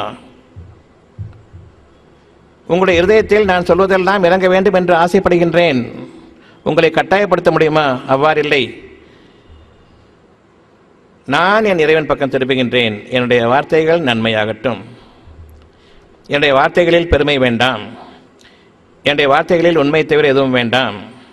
எப்படி நான் உண்மையைத்தான் பேசுகிறேனா இல்லையா என்பதை அறிவது, அதை நான் செயல்படுத்தி கொண்டிருக்கும் நிலையில், நான் திருப்தி அடைந்த நிலையில் என் ஆன்மா என்னை பற்றி திருப்தி அடைந்து நிச்சயமாக நேர்வழிதான் என்று எனக்கு அது உத்தரவாதம் அளித்து என் மனம் சமாதானம் அடைந்துவிட்டால் நிச்சயமாக நான் கூறுவது உண்மை, சத்தியம், சத்தியம் சத்தியத்துடன் இணையும். நான் செய்யாத ஒன்றை கூறுவது தவறாகவும் இருக்கலாம், அது உங்களுடைய இதயத்தில் இறங்காது. இங்கு நான் உங்களிடம் பேசிக்கொண்டிருக்கிற ஒவ்வொரு வார்த்தையும் என்னுடைய வாழ்க்கையில் நான் செயல்படுத்திக் கொண்டிருப்பதை பேசிக்கொண்டிருப்பதன் காரணமாக அங்கு இதற்கு எதிரான கருத்துக்கள் நுழைய முடியாது. உங்களுடைய பிரார்த்தனையின் திசை இப்பொழுது எங்கு அமைய வேண்டும்? கிழக்கிலா, மேற்கிலா, அல்லது எங்கிருந்தாலும் இறைவன் உங்களை கவனித்துக் கொண்டிருக்கின்றானே அந்த திசை எங்கிருக்கிறது? என்னுடைய இருதயத்தின் பக்கம் நான் திரும்புகிறேன். அங்கு எது நன்மையாக அறிவிக்கப்படுகிறதோ அந்த நன்மையின் பக்கம் நான் திரும்புகின்றேன். கோயில்களில் இல்லை உங்களுடைய இறை வணக்கத்திற்குரிய திசை. மனம் தூய்மை அடையாத வரையில் உங்களுக்கு எந்த திசையும் இல்லை. ஆன்மாவின் திசையே உங்களுடைய திசையாக இருக்கிறது. உங்களுடைய இருதயத்தில் அமைந்திருக்கிறது அந்த ஆன்மா. உங்களுடைய மனதிற்கு வெகு சமீபமாக அமைந்திருக்கிறது அந்த ஆன்மா. அந்த ஆன்மா உங்களை எதில் அறிவிக்கிறதோ அதன் பக்கம் நீங்கள் நில்லுங்கள். உங்களுடைய அங்க அடையாளங்களில் உங்களுடைய பக்தியை காட்ட வேண்டாம். சில சடங்குகளின் காரணமாக நான் பக்தியாளன் என்று நீங்கள் ஊருக்கு அறிவிக்க வேண்டாம். உங்களுக்கு நீங்கள் அறிவித்துக் கொள்ளுங்கள். நீங்கள் துரோக மனப்பான்மையில் இருக்கிறீர்களா அல்லது மனிதர்களுடைய நன்மையின் போக்குகளின் காரணமாக நீங்கள் உண்மையின் பக்கம் நிலைத்திருக்கிறீர்களா? நன்மைகளை நாடியவர்களாக, நன்மைகள் விளைய வேண்டும், தீமைகள் நம்மை விட்டும் நீங்க வேண்டும், சமுதாயத்தில் நிலைத்திருக்கக்கூடாது, இது விளையக்கூடாது தீமைகள் என்ற அந்த அடிப்படையில் நீங்கள் உங்களை திருத்திக் கொண்டு நன்மையாளர்களாக நீங்கள் சமுதாயத்தில் வாழ்வீர்களானால் அது இறைவணக்கம். இறைவனுக்கு பொருத்தமானது இறைவணக்கமாகும். மனசாட்சியின்படி வாழ்ந்தால் இறைவனுக்கு பொருத்தமானதா? மனசாட்சிக்கு விரோதமாக வாழ்ந்தால் இறைவனுக்கு பொருத்தமானதா? எது இறைவனுக்கு பொருத்தமானது? உங்களுடைய ஆன்மா என்ன பதில் சொல்கிறது? இப்பொழுது ஆன்மா எங்கிருக்கிறது என்பதை நீங்கள் அறிந்து கொள்வதற்காக வேண்டிய சில கேள்விகளை கேட்டுக்கொண்டிருக்கின்றேன். அவ்வப்போது ஆன்மா எங்கேயோ இல்லை, இறைவன் அங்கு அந்த ஆன்மாவை பேசச் செய்கின்றான். உங்களுடைய தூதர் அந்த ஆன்மாவாக இருக்கிறது. இப்பொழுது நான் சொல்வதன் காரணமாக நீங்கள் ஏற்றுக்கொள்ளவில்லை. அங்கு அந்த ஆன்மா ஏற்றுக்கொண்டால் சொல்வது சரியாக இருக்கிறது, நிச்சயமாக இது உண்மைதான் என்று அந்த ஆன்மா உங்களுக்கு சொன்னால் தவிர நீங்கள் இதை ஏற்றுக்கொள்ளப் போவதில்லை. உங்களுடைய உண்மையான தூதர் யார்? இப்பொழுது அந்த ஆன்மாவாகும்.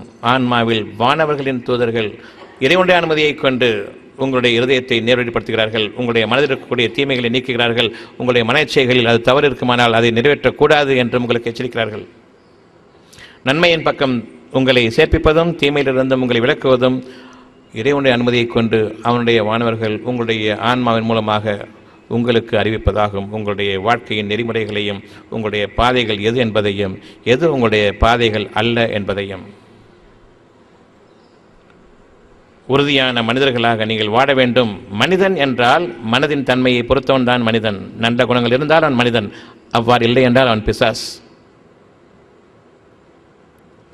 அவன் கடுமையாக மனதால் நோய்வாய்ப்பட்டவன், மன நோயாளி, அவனை ஒருபோதும் நீங்கள் பின்பற்றக்கூடாது. யார் தன் மனேச்சைகளை பின்பற்றுகின்றானோ, தன் மனேச்சைகளை இறைவனுடைய ஆன்மாவுடைய மனசாட்சிக்கு விரோதமாக யார் தன்னுடைய வாழ்க்கையை எடுத்துக்கொண்டானோ அவன் நம்மை சார்ந்தவன் இல்லை.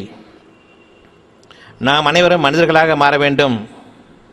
மனிதத்தன்மையுடன் கூடிய மனிதனாக மட்டுமே இருக்க நாடுகிறேன் என்று எப்பொழுது நீங்கள் கூறுகிறீர்களோ உங்களுடைய ஆன்மா உங்களை பற்றி திருப்தி அடையும். அப்பொழுது இறைவன் உங்களுடைய மனதிற்கு சாந்தத்தையும் சமாதானத்தையும் அளிப்பான். சாந்தமும் சமாதானமும் அமைதியும் நிம்மதியும் நீங்கள் இறுதியாக பெறக்கூடிய மிக பெரும் பாக்கியமிக்க இறைவனுடமிருந்துள்ள அருட்கொடையாகும். எந்த பாதை என்பது நீங்கள் தீர்மானித்துக் கொள்ளுங்கள். இறைவன் கூறுகின்றான், யார் ஆன்மாவை பின்பற்றுகிறார்களோ அவர்கள் என்னை சார்ந்தவர்கள். இதில் உங்களுக்கு எந்த கூட்டத்தை பிடிக்கும்? இந்த 3 கூட்டங்களும் கூறக்கூடிய இந்த கூட்டுக்களா, அல்லது என் ஆன்மாவுக்கு மனசாட்சிக்கு விரோதமாக நான் நடக்க மாட்டேனே, ஆனால் நிச்சயமாக நான் சொர்க்க வாழ்க்கை இந்த உலகிலும் சரி, மீண்டும் நான் எழுப்பப்படும் நாளிலும் சரி, எனக்கு நன்மையை தவிர இல்லை என்று சாந்தமடைமே, சமாதானமடைமே, இது உங்களுடைய திசையா, அல்லது இந்த 3 கூட்டங்கள் காட்டக்கூடிய இந்த 3 திசைகளா? ஏது உங்களுக்கு வேண்டும்? இதில் உங்களுக்கு ஏதும் கருத்து வேறுபாடு இருக்கிறதா? உங்களுடைய ஆன்மா என்ன கூறுகிறது? மீண்டும் ஆன்மாவின் பக்கம் திரும்புங்கள், மனிதர்களின் பக்கம் திரும்பாதீர்கள். இதுவரையில் நீங்கள் கற்றுக் கொடுக்கப்பட்ட அந்த மதங்கள் வெறித்தனங்கள் என்பதை நீங்கள் உணர வேண்டும். மனிதனுக்கு உதவாத மிக பெரும் கேடுகள் என்பதை நீங்கள் உணர வேண்டும். இன்று நீங்கள் உங்களுடைய பாதையில் உயர்வான அந்தஸ்தை, எந்த கவலையும் பயமும் இல்லாத வாழ்க்கையை உங்களுடைய வாழ்க்கை முழுவதும், உங்களுடைய சந்ததியினர் வாழ்க்கை முழுவதும் நீங்கள் அடைய வேண்டுமென்றால், அடையப்பெற வேண்டுமென்றால் உங்களுடைய ஆன்மாவை பின்பற்றுங்கள். நன்மை தீமைகளை உங்களுடைய மனதின் போக்குகளுக்கு அறிவிக்கும் பொழுது பயந்து கொள்ளுங்கள். இதற்கு மீறி போகும் பொழுது நேரடியாக இறைவனின் கண்காணிப்பில் இருக்கும் பொழுதே இறைவனை மறுத்தவர்களாக மறந்தவர்களாகவும் நாம் வடிகேட்டில் நம்மை உறுதியாக்கி கொண்டோம் என்பதை நீங்கள் சிந்தித்து உணர வேண்டும். உங்களுடைய இறைவனுக்கு முடிந்த அளவுக்கு அஞ்சிக் கொள்ளுங்கள். ஒட்டுமொத்தமாக முழுமையாக 100க்கு 100 அவனை நீங்கள் அஞ்ச வேண்டும் என்று இல்லை. மனிதர்களுக்கு மனச்சைகள் இறைவனையே மிகைத்துவிடும், அவர்கள் துன்பத்தில் சிக்கும் வரையில். இந்த வகையில் நாம் பார்க்கும் பொழுது நாம் மனதுக்கு உகந்தவர்களாக நம்முடைய போக்களை ஆக்கி கொண்டோமா, அல்லது மனதை நிராகரித்தவர்களாக வீண் பெருமைக்காகவும் ஊருக்கு காண்பிப்பதற்காகவும், பெருமையில் எவ்வளவு அநியாயம் இருந்தாலும் சரி, நான் என்னுடைய பெருமையை விட்டுக் கொடுக்க மாட்டேன் என்ற அந்த போக்கில் வாழ்ந்து கொண்டிருக்கின்றோமே, இதிலிருந்து விலகுங்கள். இதில் உங்களுக்கு தீமையை தவிர இல்லை. விலகாவிட்டால் 2 பேருக்குள்ள சண்டை, நீ பெருசா நான் பெருசா, இவ்வளோ தானே சண்டை காரணம். நான் பெருசு, என்னுடைய பெருமை முக்கியம், அவருக்கு தன்னுடைய பெருமை அவருக்கு முக்கியம். இருவருமே விட்டுக் கொடுக்க மாட்டார்கள், பகைவர்கள். என் பெருமையை நீ ஏற்றுக்கொண்டு நீ எனக்கு பணிந்து விடு, நிச்சயமாக இது இறை துரோகம். இறைவன் ஒருவனுக்கு மட்டுமே அனைத்து புகழும் என்ற அந்த ஒரு ஆன்மாவினுடைய செய்திக்கு நீங்கள் தலை சாய்க்கவில்லை என்றால் உங்களுக்குள் நீங்கள் கடுமையான பகைவர்கள். உங்களுக்குள் வீண் நயவஞ்சகமாகவும் வீண் பெருமைக்காகவும் ஒருவருக்கொருவர் முகம் கொடுத்துக் கொள்கிறீர்களே தவிர வெகு சீக்கிரத்தில் நீங்கள் பகைவர்கள் என்பதை உங்களுடைய காலம் உங்களுக்கு அறிவிக்கும். காலத்தின் மீது சத்தியமாக உண்மையை நீங்கள் நிராகரிக்கலாம், ஆனால் அந்த உண்மை உங்களுக்கு முன்பாக வந்து நிற்கும் பொழுது நீங்கள் நிச்சயமாக வழி அறிய மாட்டீர்கள். அந்த வேதனையிலிருந்து தப்பிப்பதற்கு இறைவனும் உதவ மாட்டான். உங்களுடைய இருதயத்தில் எந்த அளவுக்கு உண்மையினுடைய ஒளி, ஞானம், ஆன்மா உங்களை பற்றி திருப்தி அடைந்ததாக இருக்கிறதோ, உங்களுடைய ஒளி என்பது உங்களுடைய ஆன்மா உங்களை பற்றி திருப்தி அடைந்த நிலையில் இருக்கிறதோ, அந்த அளவுக்கு உங்களுடைய இருதயம் தூய்மையாக பரிணமிக்கும். உங்களுடைய இருதயத்தை நீங்கள் எந்த அளவுக்கு பாதுகாத்துக் கொள்கிறீர்களோ, உங்களுடைய ஆன்மாவினுடைய அதிருப்தியிலிருந்து அந்த அளவுக்கு உங்களுக்கு நோய்களோ விபத்துக்களோ மிக பெரும் கஷ்டங்களோ உங்களுடைய வாழ்க்கையில் துர்ச்சம்பவங்களோ துர்ச்சகனங்களோ எதுவுமே இல்லை. நிம்மதியும் அமைதியும் கொண்ட வாழ்க்கை வாழ்நாள் முழுவதும் உங்கள் மீது நிலைத்து நிற்கும். நீங்கள் இதை ஏற்றுக்கொள்வீர்களா? நம்பிக்கை கொண்டு நற்செயல் செய்யுங்கள். நம்பிக்கை கொண்டு ஆன்மாவை பின்பற்றுங்கள். நற்செயல்கள் என்பது ஆன்மா எதில் எனக்கு அறிவிக்கின்றதோ அதை பின்பற்றுங்கள். உங்களுடைய வாழ்க்கையை இறைவன் உங்களுக்கு லேசாக்கி இருக்கின்றான். உங்களுடைய திசையை நீங்கள் பின்பற்றுங்கள், உங்களுடைய நியாயங்களை நீங்கள் பின்பற்றுங்கள். உங்களுடைய நியாயங்களை உங்களுடைய ஆன்மா, உங்களுடைய தூதர் உங்களுக்கு அறிவிக்கும் பொழுது அதை பின்பற்றுங்கள். அதை பின்பற்றினால் உங்களுக்கு கேடு என்று உங்களுடைய மனச்சைகள், வெளிப்புற அறிவு, மனிதனுடைய வழிமுறைகள் கூறுகின்றன. அவை பொய். உண்மைக்கு பதிலாக பொய்யை உண்மை என்று ஏற்றுக்கொண்டு வாழ்ந்து பழகிவிட்டதன் காரணமாக ஒரு அச்சம் ஏற்படும். உண்மைக்கு முன்பாக பொய் நிச்சயமாக அழியும், நிலைத்து நிற்காது என்பதை உங்களுடைய ஆன்மா உங்களுக்கு அறிவிக்கும் பொழுது அதை நீங்கள் ஏற்றுக்கொள்வீர்களானால் நிச்சயமாக ஆன்மா பொய்யை அடித்து உண்மையை கொண்டும் சத்தியத்தை கொண்டும் காலத்தின் மீது சத்தியமாக உங்களை வாழ வைக்கும் என்பதன் மீது இன்று நீங்கள் நம்பிக்கை கொள்ளுங்கள். எந்த பாதையில் நீங்கள் நிலைத்திருக்க வேண்டும் என்பதை உங்களுக்கு தெளிவாக உணர்த்த வேண்டிய உங்களுடைய ஆன்மா எது என்பதை, உங்களுடைய மனசாட்சி தான் என்பதை உங்களுக்கு அறிவிக்கின்றேன். அந்த மனசாட்சிக்கு விரோதமாக இல்லாத வரையில் இறைவன் உங்களை பற்றி திருப்தி அடைகின்றான். இறைவன் எப்பொழுது உங்களை பற்றி திருப்தி அடைகின்றானோ அப்பொழுது நீங்கள் வழிதரக்கூடியவர்களும் அல்ல, கேடுகள் உங்களை அடைவதும் அல்ல. உங்களுடைய வினைகளே உங்களை சூழ்ந்து கொண்டிருக்கின்றதே. இறைவனுக்கு புறம்பாக நீங்கள் போகும்பொழுது அந்த வினைகளிலிருந்தும் நீங்கள் பாதுகாக்கப்பட்டவர்கள். ஆனால் நீங்கள் கூறுவீர்கள், இந்த பாதையிலிருந்து விலகிச் செல்லும் பொழுது யாரோ எனக்கு வினை வைத்து விட்டான் என்று. உங்களுடைய வினைகள் தான் உங்களை சூழ்ந்து கொண்டிருக்கின்றன. சூழவும் ஆரம்பித்து விட்டது. பல வினைகளில் நீங்கள் சிக்கிக்கொண்டீர்கள். இன்னும் சில வினைகள் உங்களை அடைய இருக்கின்றன, நீங்கள் அறியாத விதத்தில். அப்பொழுது நீங்கள் கூறுவீர்கள், யாரோ வைத்து விட்டான் என்று. அப்பொழுது பிற மனிதர்களை, மனித சமுதாயம் ஒட்டுமொத்தமாக குறை கூற வேண்டாம், மிக பெரும் கஷ்டத்தில் ஆகிவிடுவீர்கள். மனிதர்கள் கூறுவார்கள் வினை வைத்து விட்டார்கள் என்று, சூனியக்காரர்கள் கூறுவார்கள் வினை வைத்து விட்டார்கள் என்று, பூசாரிகள் கூறுவார்கள் வினை வைத்து விட்டார்கள் என்று, இந்த 3 கூட்டங்களின் பாதிரிமார்களும் கூறுவார்கள் வினை வைத்து விட்டார்கள். செய்வினை என்பது அவ்வாறில்லை. உங்களுடைய வினைகளே உங்களை சூழ்ந்து கொள்கின்றன. உங்களுடைய வினைகள் உங்களை சூழ்ந்து கொண்டு நிற்கின்றன. உங்களை அடைவதற்கு முன்பாக இன்று நீங்கள் உங்களுடைய ஆன்மாவின் பக்கம் திரும்புங்கள், இறைவன் பக்கம் திரும்புங்கள், திசையின் பக்கம் திரும்புங்கள்.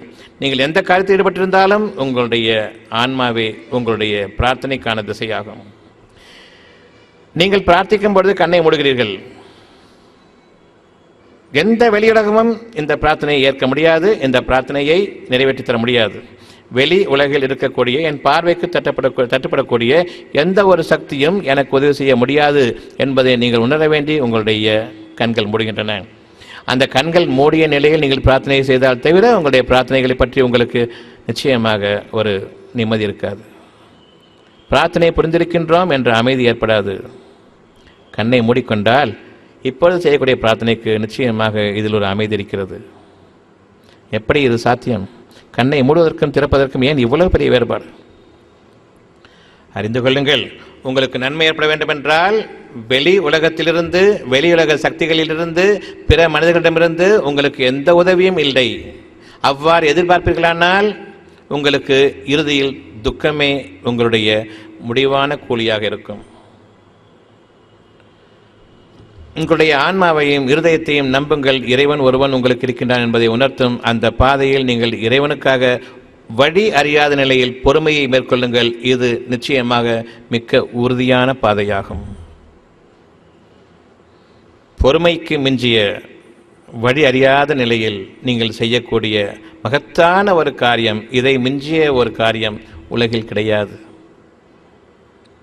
பொறுமையாளர்களாக இருக்கும் பொழுது இறைவன் உங்களை வழிநடத்துகின்றான். அந்த பொறுமைக்குரிய காலங்களில் நிச்சயமாக நீங்கள் மகத்தானதொரு பாக்கியமிக்க ஒரு தருணங்களில் இருக்கின்றீர்கள். உங்களுடைய காரியங்கள் உங்களுக்கு லேசாக்கப்பட்டு கொண்டு வருகின்றன, நீங்கள் அறியாத விதத்தில். நீங்கள் எவ்விதம் படைக்கப்பட்டீர்களோ, எதுவுமே அறியாத விதத்தில் ஆனால் வாழ்விக்கப்பட்டீர்களோ, உங்களுக்கு ஒரு அறிவு என்ற பக்குவம் வரும் முறையில் பிறகு நீங்கள் அறிவை நம்ப ஆரம்பித்து விட்டீர்கள். இதுவரையில் உங்களை வாழ வைத்தானே அறிவு என்ற ஒன்றை கொடுத்து, சோதனைக்காக கொடுத்து, இந்த அறிவிலும் உங்களுக்கு ஒரு சொற்பமான வாழ்க்கை இருக்கிறது என்று இறைவன் கொடுக்க, இன்னும் அதிகமானது, நிலையானதும் தீர்மானமானதும் முழுமையானதுமான பரிபூர்ணமான அந்த ஞானங்கள் உன்னிடமிருந்து எனக்கு வேண்டும் என்று கூறுவதை தவிர்த்து, இந்த அறிவை எனக்கு போதும் என்று நீங்கள் இறைவனை மறந்தும் மறுத்தும் நிராகரித்தும் பகிரங்கமாக துரோகமாக இறைவனுடைய அதிருப்தியை பற்றி கொஞ்சமும் கவலைப்படாமல் அவனை துச்சமாக மதித்துவிட்டு நாம் அறிவின் பக்கம் நாம் வெளியேறினோமே, அதனுடைய கூலி நீங்கள் கொடுக்கப்படாமல் விட்டுவிடப்படுவீர்களா? எந்த அளவுக்கு சாதாரணமாக ஒரு மனிதனுக்கு நான் உதவி செய்ய போக அந்த உதவியை அவன் நிராகரித்து விட்டால் நன்றி கெட்டவனே என்று நீங்கள் கூறக்கூடியவர்களாயிற்று. இறைவனுக்கு இவ்வளவு பகிரங்கமாக நாம் நன்றி கெட்டவர்களாக வாழ்ந்து கொண்டிருந்தோம், அதை மறந்தவர்களாக வாழ்ந்து கொண்டிருக்கின்றோம். இறைவன் எந்த அளவுக்கு நம் மீது பொறுமையாளனும் கருணையாளனும் மன்னிப்பவனும் ஆவான். இன்னும் எந்த அளவுக்கு அவனுக்கு நம் மீது இரக்கம் இருந்தால், பேரன்பும் இருந்தால், நம்முடைய இத்தகைய செயல்களை பற்றி அவன் பராமுகமாக ஆக்கியிருப்பான். இருந்தாலும் இவ்விதமாக இறைவன் உங்களுக்கான காலத்தவணையை கொடுக்கும் பொழுது ஒரு குறிப்பிட்ட காலத்தில் அவனுக்கு மிகவும் விரோதமாக பகிரங்கமாக மனித சமுதாயத்தின் மீது பெரும் அடிச்சாட்டியம் செய்பவர்களாக நீங்கள் ஆகிக் கொண்டிருக்கிறீர்கள். அவ்வாறு நீங்கள் ஆகும் பொழுது பிற மனிதர்களுடைய வெறுப்பும் சாபமும் கேடும் இறைவனை உங்களுக்கு எதிராக செயல்படும்படி தூண்டுகிறது. உங்களைப் போன்றே உங்கள் மீது அவன் கருணை கொண்டிருப்பதை போன்றே மனித சமுதாயம் அனைத்தின் மீதும் கருணை கொண்டிருப்பவன். இந்த ஒரு தனி மனிதன் மனித சமுதாயம் முழுமைக்கும் இவ்வளவு பெரிய துரோகம் செய்தால் எந்த அளவுக்கு இறைவனுடைய பொறுமைக்கும் ஒரு எல்லை இருக்கிறது. அந்த பொறுமையை மிஞ்சும் போது அவன் பிடிக்கப்படுகின்றான், அவகாசமும் கொடுக்கப்பட மாட்டாது. இது விபத்து ஆகும். துர்மரணம் என்று நீங்கள் கூறுவீர்களே, அவனுடைய துர்ச்சகனம் அவனை சூழ்ந்து கொண்டது. இறைவனுடைய மிக பெரும் கோபமும் சாபமும் அவனை சூழ்ந்து கொண்டது. அவன் அந்த இடத்திலேயே பிடிக்கப்படுகின்றான். பாவ மன்னிப்பு கேட்பதற்கும் அவகாசம் கொடுக்கப்பட மாட்டாது. நரக வாழ்க்கைக்கு அவன் உரியவன். எத்தனையோ பேர் கூறுவார்கள், ஒரு வழியாக ஒளிஞ்சான்னு சொல்லிட்டு. சமுதாயமே கூறும், நீங்கள் உங்களுடைய இறைவனுடைய தீர்ப்புக்கு விரோதமாக ஒருபோதும் வாழ்ந்திட முடியாது என்பதை என்று நீங்கள் நம்பிக்கை கொள்ளுங்கள். உங்களுடைய திசை இன்று கோயில்களின் பக்கம் கிடையாது, உங்களுடைய ஆன்மாவின் பக்கம். அதுவே உங்களுடைய கோயில்களாக மாற வேண்டும். நீங்கள் விரும்பும் வாழ்க்கை இங்கு இருக்கிறதா, இதை விட்டு வெளியில் இருக்கிறதா? நாளைய வாழ்க்கைக்காக வாழ்கிறீர்கள். நாளைய வாழ்க்கை என்பது மறுமையாகும், மறைக்கப்பட்ட வாழ்க்கையாகும். அது நமக்கு இன்னும் தெளிவாக்கப்படவில்லை. நாளை எப்படி விடியும் என்பது நமக்கு தெரியாது. நாளைய வாழ்க்கை எதுவாக அமையும் என்பதும் நமக்கு தெரியாது. இருந்தாலும் நாளைய வாழ்க்கையில் ஒரு நன்மை ஏற்படும் என்று நான் விரும்புகின்றேனே, அந்த விருப்பம் இங்கா அல்லது வெளியிலா? உங்களுடைய வாழ்க்கை வாழ வேண்டிய அந்த விருப்பமானது உங்களுடைய இருதயத்தில் அமைந்திருக்கிறது என்பதை இன்று நீங்கள் உணர்ந்து கொள்ளுங்கள். இருதயத்தில் வரக்கூடிய அந்த நாளைய வாழ்க்கை, இதுவரை நாம் எதிர்பார்த்திராத வாழ்க்கை, நாளை நமக்கு விடியுமா என்பது சந்தேகம் இருக்க, விடிந்தால் இப்படி அமைய வேண்டும், விடியவும் வேண்டும் என்று விரும்புகிறீர்களே, இதில் யாருக்காவது மனித சமுதாயத்திற்கு துரோகம் இருக்கிறதா?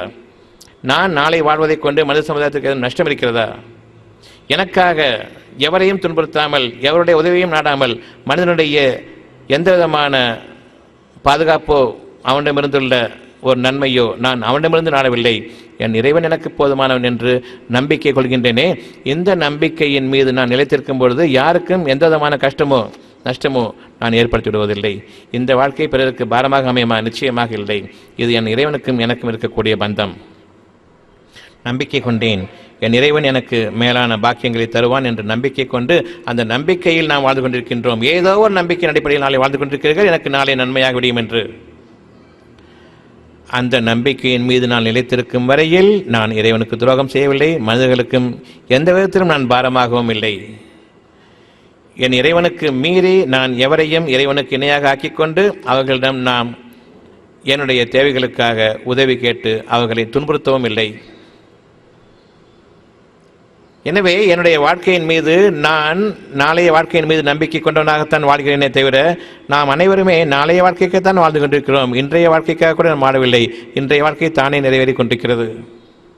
இன்றைய வாழ்க்கையை பற்றி இந்த நிலையில் இப்போது உங்களுக்கு எந்த கவலையும் இல்லை.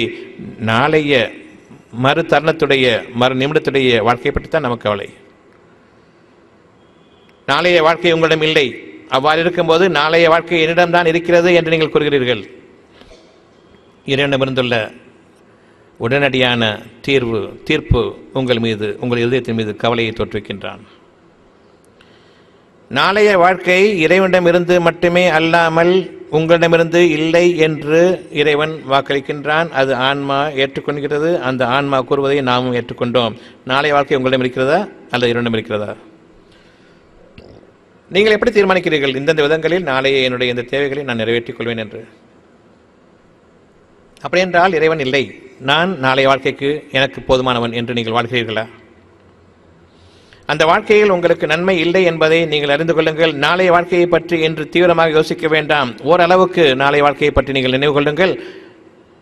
மீதமானதை இறைவனின் புறத்தில் விடுங்கள். அவனிடம் நீங்கள் பாவமன்னிப்பு கேளுங்கள். அவனிடமே நாளைய வாழ்க்கைக்காக நன்மைக்காக நீங்கள் உங்களுடைய உள்ளார்த்தமான எண்ணங்களில் வாழ்ந்தவர்களாக இருங்கள். இது மானசீகமான பிரார்த்தனை.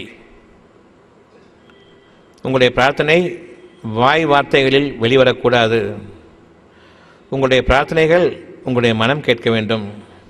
உங்களுடைய மனம் பேசுவதை உங்களுடைய ஆன்மா கேட்க வேண்டும். அந்த ஆன்மா உங்களுக்கான அமைதி அளிக்க வேண்டும். இது பிரார்த்தனையாகும். சாதாரணமாக இவர்கள் கத்துவதை நீங்கள் பார்ப்பீர்கள். தெய்வமே என்று கத்துவார்கள், கர்த்தரே என்று கத்துவார்கள், அல்லாஹ்வே என்று கத்துவார்கள், ஐயப்பா என்று கத்துவார்கள். வானங்கள் கிழிந்துவிடும் அளவுக்கு ஊருக்கு காண்பிக்கிறார்கள். இறைவன் செவிடன் என்றார். ஏன் கூச்சல் போடுகிறீர்கள்? இறைவனுக்கு வெறுப்பை ஏற்படுத்தமா ஏற்படுத்தாத? 4 பேர் கூச்சல் போட்டால் நமக்கு வெறுப்பு ஏற்படுத்தும். இறைவன் கூறுகின்றான், குரல்களிலேயே மிக மோசமானது, வெறுக்கத்தக்கது கழுதையின் உரத்த சப்தமே ஆகும். இறைவன் செவிடனா? ஊருக்கு காண்பிப்பதற்காக நீங்கள் சத்தமிடுகிறீர்கள். ஆனால் நீங்கள் பயத்தால் பிடிக்கப்படும் பொழுது, பயத்தால் நீங்கள் உறைந்து போகும் பொழுது கத்துவீர்களா அல்லது சத்தம் குறையுமா? இறைவனே காப்பாற்றுங்கிற அளவுக்கு சத்தம் குறையுமா அல்லது வழக்கமாக கத்துவீர்களே அந்த மாதிரி கத்துவீர்களா? உங்களுடைய பிரார்த்தனை இறைவனுக்கு நெருக்கமாக ஆகும் பொழுது அந்த பிரார்த்தனை சன்னமாக மிகவும் நெருக்கமாக எனக்கும் இறைவனுக்கு மட்டுமே விளங்கக்கூடிய அளவுக்கு அந்த சத்தம் குறையுமா அல்லது ஊருக்கு காண்பிப்பதற்காக நீங்கள் கத்துக்கிறீர்களே அப்படி அதை விட அதிகமாக சத்தம் வருமா? நார்மலாக இருக்கக்கூடிய நிலையில் நான் சத்தம் போட்டு இறைவனை கூப்பிடுறேன். ஆனால் துன்பத்தால் பிடிக்கப்படும் பொழுது சத்தம் அதிகமாக வேண்டுமா குறைய வேண்டுமா? அதிகமாக வேண்டும். உங்களுடைய கூற்றுப்படி உங்களுடைய போக்கின்படி பார்த்தால். ஆனால் சத்தம் குறைகிறதா அதிகமாகிறதா? குறைக்கின்றான். இறைவன் நெருக்கமாக இருக்கின்றான், தூரமாக இல்லை. உங்களுடைய மனதுக்கும் உங்களுடைய எண்ணங்களுக்கும் உங்களுடைய விருப்பங்களுக்கும் வெகு சமீபமாக இருக்கின்றான். உங்களுடைய உயிரை விட சமீபமாக இருக்கின்றான். இறையாதீர்கள். இறைவனை நீங்கள் தியானிக்கும் பொழுது உங்களுடைய தியானத்திற்கும் இறைவனுக்கும் இடையே தூரம் இல்லை.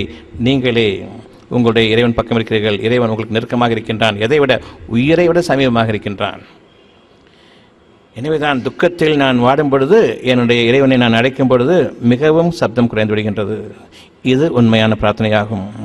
இன்னும் சிறப்பான பிரார்த்தனை, உங்களுடைய பிரார்த்தனைகள் மனதளவில் இருக்க வேண்டும். இப்பொழுதும் நான் உங்களிடம் பேசிக்கொண்டிருக்கும் பொழுது மனதளவில் என்னுடைய பிரார்த்தனையில் இருக்கின்றேன், இந்த ஒரு செய்தி நன்மையாக அமைய வேண்டும் என்று. நீங்கள் எத்தனை பேர் இங்கே இருக்கிறீர்கள் என்பது எனக்கு கவலை இல்லை. நான் கூறுவதில் எந்த அளவுக்கு உண்மையை கொண்டும் தெளிவை கொண்டும் யார் வந்திருக்கிறார்களோ ஒருவரோ இருவரோ அவர்களுடைய மனதில் நிலை பெற வேண்டுமே என்று நான் விரும்பிக் கொண்டிருக்கின்றேனே. இந்த ஒரு பிரார்த்தனையையும் இறைஞ்சுதலையும் நீங்கள் எவருமே கேட்க முடியாது.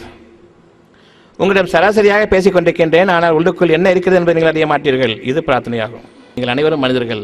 மனிதர்கள் சமுதாயத்திலிருந்து நான் வரக்கூடியவனாக இருப்பதன் காரணமாக ஒரு மனிதன் சொன்னால் தான் கேட்பார்கள் தவிர காட்டு மிராண்டிகள் சொன்னால் கேட்க போவதில்லை. ஏதோ இந்த காட்டு மிராண்டிக்கு மட்டும் சொந்தமானதாக இருக்கிறது போல இருக்கிறது, நமக்கு எதுக்கு ஆகாது என்று என் காலில் விழுந்து விடுவீர்கள். நீங்கள் தான் என்னை காப்பாற்ற வேண்டும் என்று, சாமியாரே என்று. இந்த மிக கேடான போக்கு இன்று மாறுகிறது. மனிதர்களில் சாமியார்கள் கிடையாது.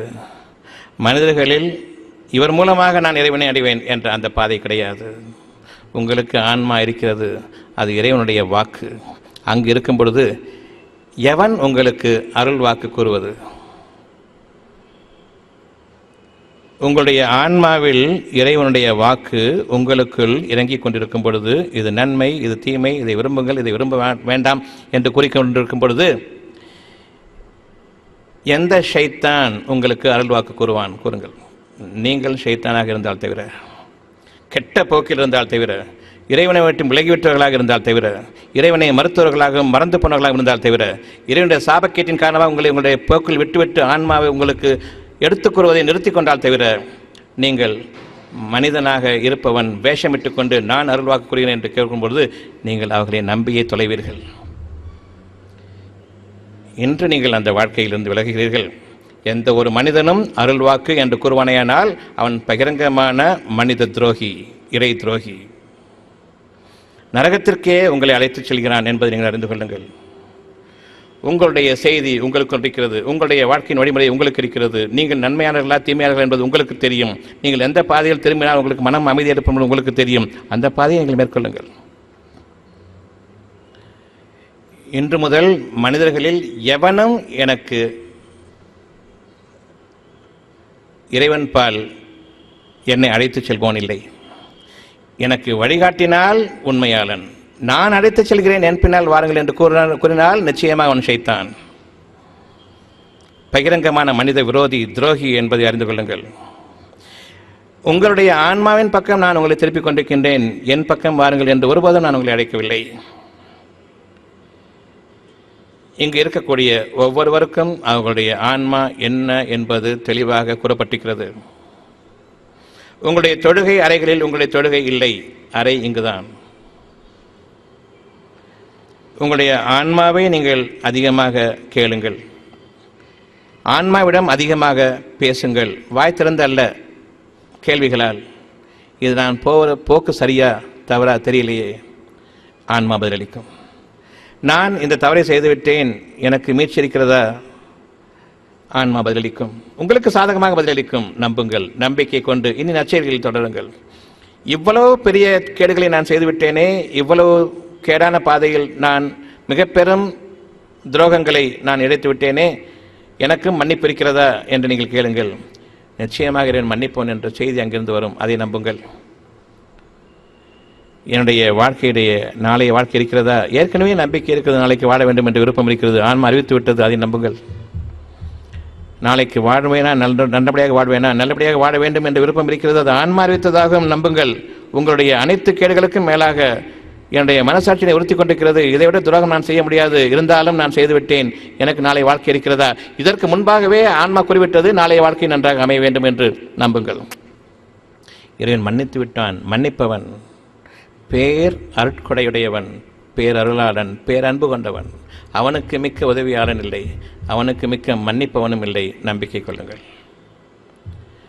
நீங்கள் நான் மன்னிக்கப்படுவேனா என்று நீங்கள் கேள்வி கேட்கப்படுவதற்கு முன்பாகவே நான் நன்றாக வாழ வேண்டும் என்று ஆன்மா கூறியதைத்தான் நான் ஏற்றுக்கொண்டேன். இவ்வளவு அவநம்பிக்கை இருக்கும் பொழுது, என் பாவங்களுக்கு மன்னிப்பு இருக்காது என்று இருக்கும் பொழுது, அவ்வளவுக்கு மனசாட்சிக்கு நீங்கள் விரோதமாக நடந்துவிட்டதை பற்றி நீங்கள் பச்சாதாபப்படும் பொழுது, நாளை நன்றாக வாழ வேண்டும் என்று ஏற்கனவே ஆன்மா குறித்து எடுத்துக்கொண்டு விட்டீர்கள். இன்று முதலாக உங்களுடைய பாவங்கள் மன்னிக்கப்பட்டுவிட்டன. வரம்பு மீறியே நீங்கள் மிக பெரும் தவறை நீங்கள் எடுத்திருந்தாலும் இறைவனுடைய கருணையிலும் மன்னிப்பிலும் நீங்கள் நம்பிக்கை இழந்துவிட வேண்டாம். எவரோடமும் பாவ மன்னிப்பு தேடாதீர்கள். பாவ மன்னிப்பு என்பது என் போக்கிலிருந்து நான் மீண்டு விடுவதாகும். இதுவரையில் நான் சென்று கொண்டிருந்த என்னுடைய போக்கிலிருந்து நான் மீள்வது பாவ மன்னிப்பாகும். என் பாவங்களை மன்னித்துவிடு என்று கேட்பது பாவ மன்னிப்பல்ல. நேற்று வரையில் 100க்கு 100 கெட்ட பாதையில் இருந்தேன், இன்று 99க்கு நீங்கள் திரும்பிவிடுங்கள். 1% விலகுங்க, நிச்சயமாக அதனையும் இறைவன் கணக்கில் கொண்டு வருவான். உங்களை பற்றி திருப்தி அடைவான். முடிந்தவரையில் அஞ்சிக் கொள்ளுங்கள், முடிந்தவரையில் மனச்சைகளிலிருந்து விலகிக் கொள்ளுங்கள். முடிந்தவரையில் 100க்கு 100 என்பது உங்களுக்கு சாத்தியமல்ல. எனினும் நீங்கள் இரண்டும் கேளுங்கள், 100க்கு 100 தூய்மையான பாதையில் நீ என்னை அமைப்பாக என்று கேளுங்கள். இன்னும் அதிகமாக உங்களுடைய ஆன்மா உங்களை பற்றி திருப்தி அடையும். ஆன்மாவை திருப்தி செய்வது இறைவனை திருப்தி செய்வதாகும். ஏனென்றால் இறைவனுடைய தூதுத்துவம் அந்த ஆன்மாவிலிருந்து உங்களுக்கு அறிவிக்கப்படுகின்றது. வேதம் உங்களுக்கு ஓதப்படுகின்றது. அந்த வேதத்தின் மீது நீங்கள் நிலைத்து நில்லுங்கள். தன் வேதத்தின் மீது நிலைத்து நிற்பது பெரும்பாலானோருக்கு மிக பெரும் பலுவாக இருக்கிறது, மிக கஷ்டமான பாதையாக இருக்கிறது. என்னுடைய கேளிக்கைகளும் என்னுடைய கொண்டாட்டங்களும் எனக்கு இல்லையே என்று நீங்கள் உணர்ந்து பார்ப்பீர்களானால் உங்களுடைய ஒவ்வொரு மூச்சிலும் ஆன்மாவுக்கு எதிராகத்தான் நீங்கள் உங்களுடைய மனதில் கொண்டிருக்கிறீர்கள். எனக்கு இன்னாரெல்லாம் எதிரிகள், அவர்களை பற்றி மட்டும்தான் உங்களுடைய எண்ணம். யாரெல்லாம் உங்களுக்கு நண்பர்களாக இருக்கிறார்கள் அவர்களை பற்றி எண்ணமே இல்லை. ஏனென்றால் உங்களுக்கு நண்பர்களே இல்லை. இன்று கூட அவனை பற்றியும் இவனை பற்றியும் மன வருத்தம் கொண்டிருப்பீர்கள். வேண்டாம். உங்களுக்கு எதிராக உங்களை தவிர வேறு எவரும் உங்களுக்கு தீமைகள் செய்திட முடியாது. உங்களுக்கு எதிராக உங்களை தவிர வேறு எவரும் உங்களுக்கு தீமைகள் செய்திட முடியாது. இன்று யாரை பற்றியேனும் ஒரு குறை இருக்குமானால் இறைவனுக்காக அந்த குறையை நீங்கள் மறந்துவிடுங்கள். இன்று யாரை பற்றியேனும் உங்களுக்கு மன வருத்தம் இருக்குமானால் நிச்சயமாக அந்த மன வருத்தத்தை உங்களிடம் நீக்கிக் கொள்ளுங்கள். மனிதர்களிடம் வீண் பகை வேண்டாம். உங்களை போன்றவர்களே அவர்களும் தங்களுடைய மனச்சிகளுக்கு ஆட்பட்டவர்கள் தான். மனம் போக்கின்படி செல்பவர்கள் தான். அவர்களுக்கு இன்னும் மனசாட்சியம் இருக்கின்றது. இன்று நம்ம அனைவருக்கும் மனசாட்சியம் இருக்கின்றது. அதன் காரணமாகத்தான் இன்று உங்களை வாழ வைத்துக் கொண்டிருக்கின்றான் இறைவன். நாளைய வாழ்க்கையில் இந்த மனசாட்சியின்படி நீங்கள் திருந்தலாம் என்பதற்காக உங்களுக்காக விதிக்கப்பட்ட காலத்தவணை வரையில் உங்களை செலுத்த நாடுகின்றான், வாழ்விக்க நாடுகின்றான். உங்களுடைய காலத்தவணை 70 வயது 80 வயது என்று இருக்கலாம். அந்த 80 வயது வரையில் அவன் எதை கொண்டு உங்களுக்கு விதித்து விட்டானோ அதுவரையில் தன் மீது பொறுமையை கடமையாக்கி கொண்டான். உங்களுக்கு இன்னும் இறுதி மூச்சு வரையில் உங்களுடைய ஆன்மா வழிகாட்டி கொண்டிருக்கும். எந்த தருணத்தில் நீங்கள் திறந்து விடலாம். ஒருவர் 80 வயதில் திறந்தலாம், அவருக்கு அங்கு சொர்க்க வாழ்க்கை இருக்கிறது. ஒருவர் 70 வயது வரை வாழ்ந்து அவருக்கு முடிவு பெறக்கூடிய காலம் 71 முடியுமானால் 71 வயதில் அவர் மனம் புரண்டு விடலாம். அவருக்கு அங்கு நரகம் காத்திருக்கிறது. இறுதி மூச்சு ஆன்மா என்னை பற்றி திருப்தி அடைந்த நிலையில் என் மூச்சு பிரிய வேண்டும் என்பது உங்களுடைய எண்ணமாக இருக்க வேண்டும், பிரார்த்தனையாக இருக்க வேண்டும். காலமெல்லாம் நன்மையாக வாழ்ந்திருக்கலாம். இறுதியில் நீங்கள் எப்படி மரணிக்க இருக்கிறீர்கள் என்பது முக்கியமாகும். உங்களுடைய ஆன்மாவும் உங்களுடைய மனமும் உங்களுடைய உயிரும் கைப்பற்றப்படுகின்றது. அந்த உயிர் உங்களுடைய செயல்களுக்கு சாட்சியமாக அமைகிறது. உயிரோட்டம் இருந்தால் உணர்வுகள் இருக்கின்றன. இரத்த ஓட்டம் மட்டும் இருந்து உயிரோட்டம் இல்லை என்றால் கை மரத்து போயிருக்கும். கிழித்து பாருங்கள், கை மரத்து போய்விட்டது. ஒரு பிளேடாக கிழித்து பாருங்கள், ரத்தம் வரும். இரத்த ஓட்டம் இருக்கிறது, உயிரோட்டம் இல்லை. உயிரோட்டம் இருந்தால் உணர்வுகள் இருக்கிறது. அந்த உணர்வுகளுக்கு அது என்னென்ன செய்கிறதோ, எதையெல்லாம் அனுபவிக்கிறதோ அந்த உணர்ச்சிகள் அவ்வளவுக்கும் அந்த உயிர் சாட்சியமாக அமைகிறது. அந்த உயிரோட்டத்தில் நீங்கள் செய்யக்கூடிய ஒவ்வொரு கேளிக்கையும் கொண்டாட்டமும் மனச்சைகளின் அடிப்படையில் நீங்கள் வாழ்ந்த வாழ்க்கையும் மானக்கேடான வாழ்ந்த வாழ்க்கையில் அனைத்திலும் நீங்கள் எதையெல்லாம் அனுபவித்தீர்களோ அவ்வளவும் அந்த உயிரோட்டத்தில் பதிவாக்கப்படுகின்றது. உயிரோட்டம் கைப்பற்றப்படுகிறது. அந்த உயிருக்கு காரணம், உயிரின் போக்கிற்கு காரணம் மனச்சைகள். அந்த மனச்சைகள் தூதர் எனக்கு வழிகாட்டினாரா இல்லையா, வழிகாட்டிய பிறகும் நான் வழிகட்டேனா இல்லையா என்பதை அறிவிக்கக்கூடிய அந்த மனதின் போக்கினுடைய சாட்சியம் ஆன்மாவில் இருக்கின்றது. நீங்கள் கைப்பற்றப்படும் பொழுது உங்களுடைய உயிர், உங்களுடைய மனம், உங்களுடைய ஆன்மா, இந்த மூன்றும் ஒரு சேர கைப்பற்றப்படுகின்றது.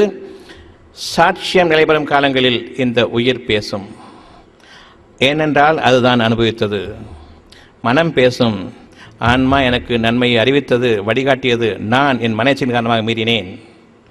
ஆன்மா நிச்சயமாக ஆம் என்று சாட்சியம் கூறும். நரகம் உங்களுக்காக விதிக்கப்படுகின்றது.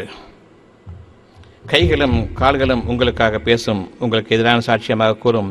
ஏனென்றால் உயிரோட்டம் கைகளிலும் கால்களிலும் தான், தோள்களிலும் தான். அந்த உணர்ச்சிகள் என்ன தவறுகள் செய்தன அது பேசும். உயிர் பேசும், நீங்கள் பேச முடியாது. வாய்களின் மீது முத்திரையிடப்படும். பொய்யே பேசி பழகிவிட்ட அந்த வாய்களின் மீது முத்திரையிடப்படும். உங்களுடைய கைகளும் கால்களும் பேசும். இறைவன் யாவற்றின் மீதும் ஆற்றலுடையவன்.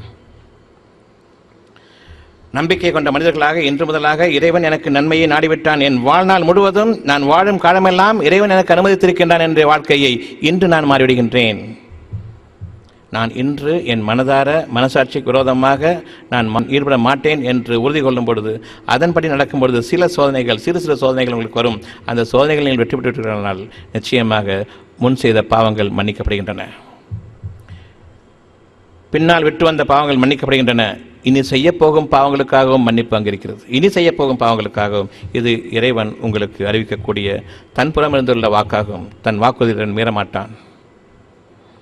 நான் இவ்வளவு பாவம் செய்து விட்டேனே என்று நினைக்க வேண்டாம். இன்னும் காலத்தவணை இருக்கிறது. உயிர் வாழ்ந்து கொண்டிருக்கிறீர்கள். இறைவன் தான் வாழ வைத்துக் கொண்டிருக்கின்றான். உங்களுக்கு எந்த நன்மையும் இல்லை என்றால் இன்று நீங்களும் நானும் எப்பொழுதும் அழிந்து போயிருப்போம். The very fact we are surviving is a clear indication God is still with you. இறைவன் உங்களுக்கு நெருக்கமாக நிச்சயமாக இருக்கின்றான். நான் வாழ்வது அதற்குரிய ஒரு பரிபூர்ணமான அத்தாட்சியாகும். நம்பிக்கையாளர்கள் நாம். நீங்களோ நானோ வாழ்ந்து கொண்டிருப்பது இறைவனுடைய அனுமதியை கொண்டுதானே. என்னுடைய தவறுகளெல்லாம் நான் வெளியில் கொட்டிவிட்டேன் என்றால் இன்று நீங்கள் என்னை மதிக்க மாட்டீர்கள். அந்த அளவுக்கு மானக்கேடும் மனசாட்சிக்கு விரோதமாகவும் செயல்பட்டவன் தான். இருந்தாலும் இறை உணர்வுகளும் மனசாட்சிக்கு விரோதமாக போகின்ற பயமும் இருந்ததன் காரணமாக இன்று தூய்மையாக்கப்பட்ட நிலையில், ஓரளவுக்கு தூய்மையாக்கப்பட்ட நிலையில் இறைவன் என்னை ஏற்றுக்கொண்டான். நம்மையும் ஏற்றுக்கொண்டான், இன்னும் வாழ வைத்துக் கொண்டிருக்கின்றான். உங்களுடைய கவலைகளை எல்லாம் நிச்சயமாக இறைவன் நீக்குவான். இன்று நீங்கள் உங்களுடைய மனசாட்சியத்தின்படி செயல்படுங்கள். உங்களுடைய திசை, உங்களுடைய மனசாட்சியம் அமைப்பட்டுக் கொண்ட இடம், இருதயத்தின் பால் உங்களுடைய கவனத்தை கொண்டு வாருங்கள். செவிதாய்த்து கேளுங்கள். இறைவனுக்கு புறம்பாக சென்றுவிட வேண்டாம். மனிதர்கள் உங்களுக்கு வழிகாட்ட முடியாது, உங்களுடைய ஆன்மா உங்களுக்கு வழிகாட்டும். அந்த ஆன்மா எது என்பதை உங்களுக்கு அறிவித்தாகிவிட்டது. அந்த ஆன்மாவை நீங்கள் பின்பற்றுங்கள். ஆன்மாவை தவிர்த்து வேறு போக்கு உங்களுக்கு இல்லை, வேறு மனிதர்கள் இல்லை, எவரும் உங்களுக்கு வழிகாட்ட முடியாது. இந்த ஆன்மாவின்படி நடக்கும் பொழுது சின்ன சின்ன சோதனைகள். அந்த சோதனைகள் என்ன? உங்களுடைய அறிவு கூறுகிறது, இந்த பாதையில் நான் செல்லாவிட்டால் எனக்கு துன்பங்கள் ஏற்பட்டுவிடும். ஆன்மா கூறுகிறது, அந்த பாதை தவறானது, விலகிக் கொள்ளுங்கள்.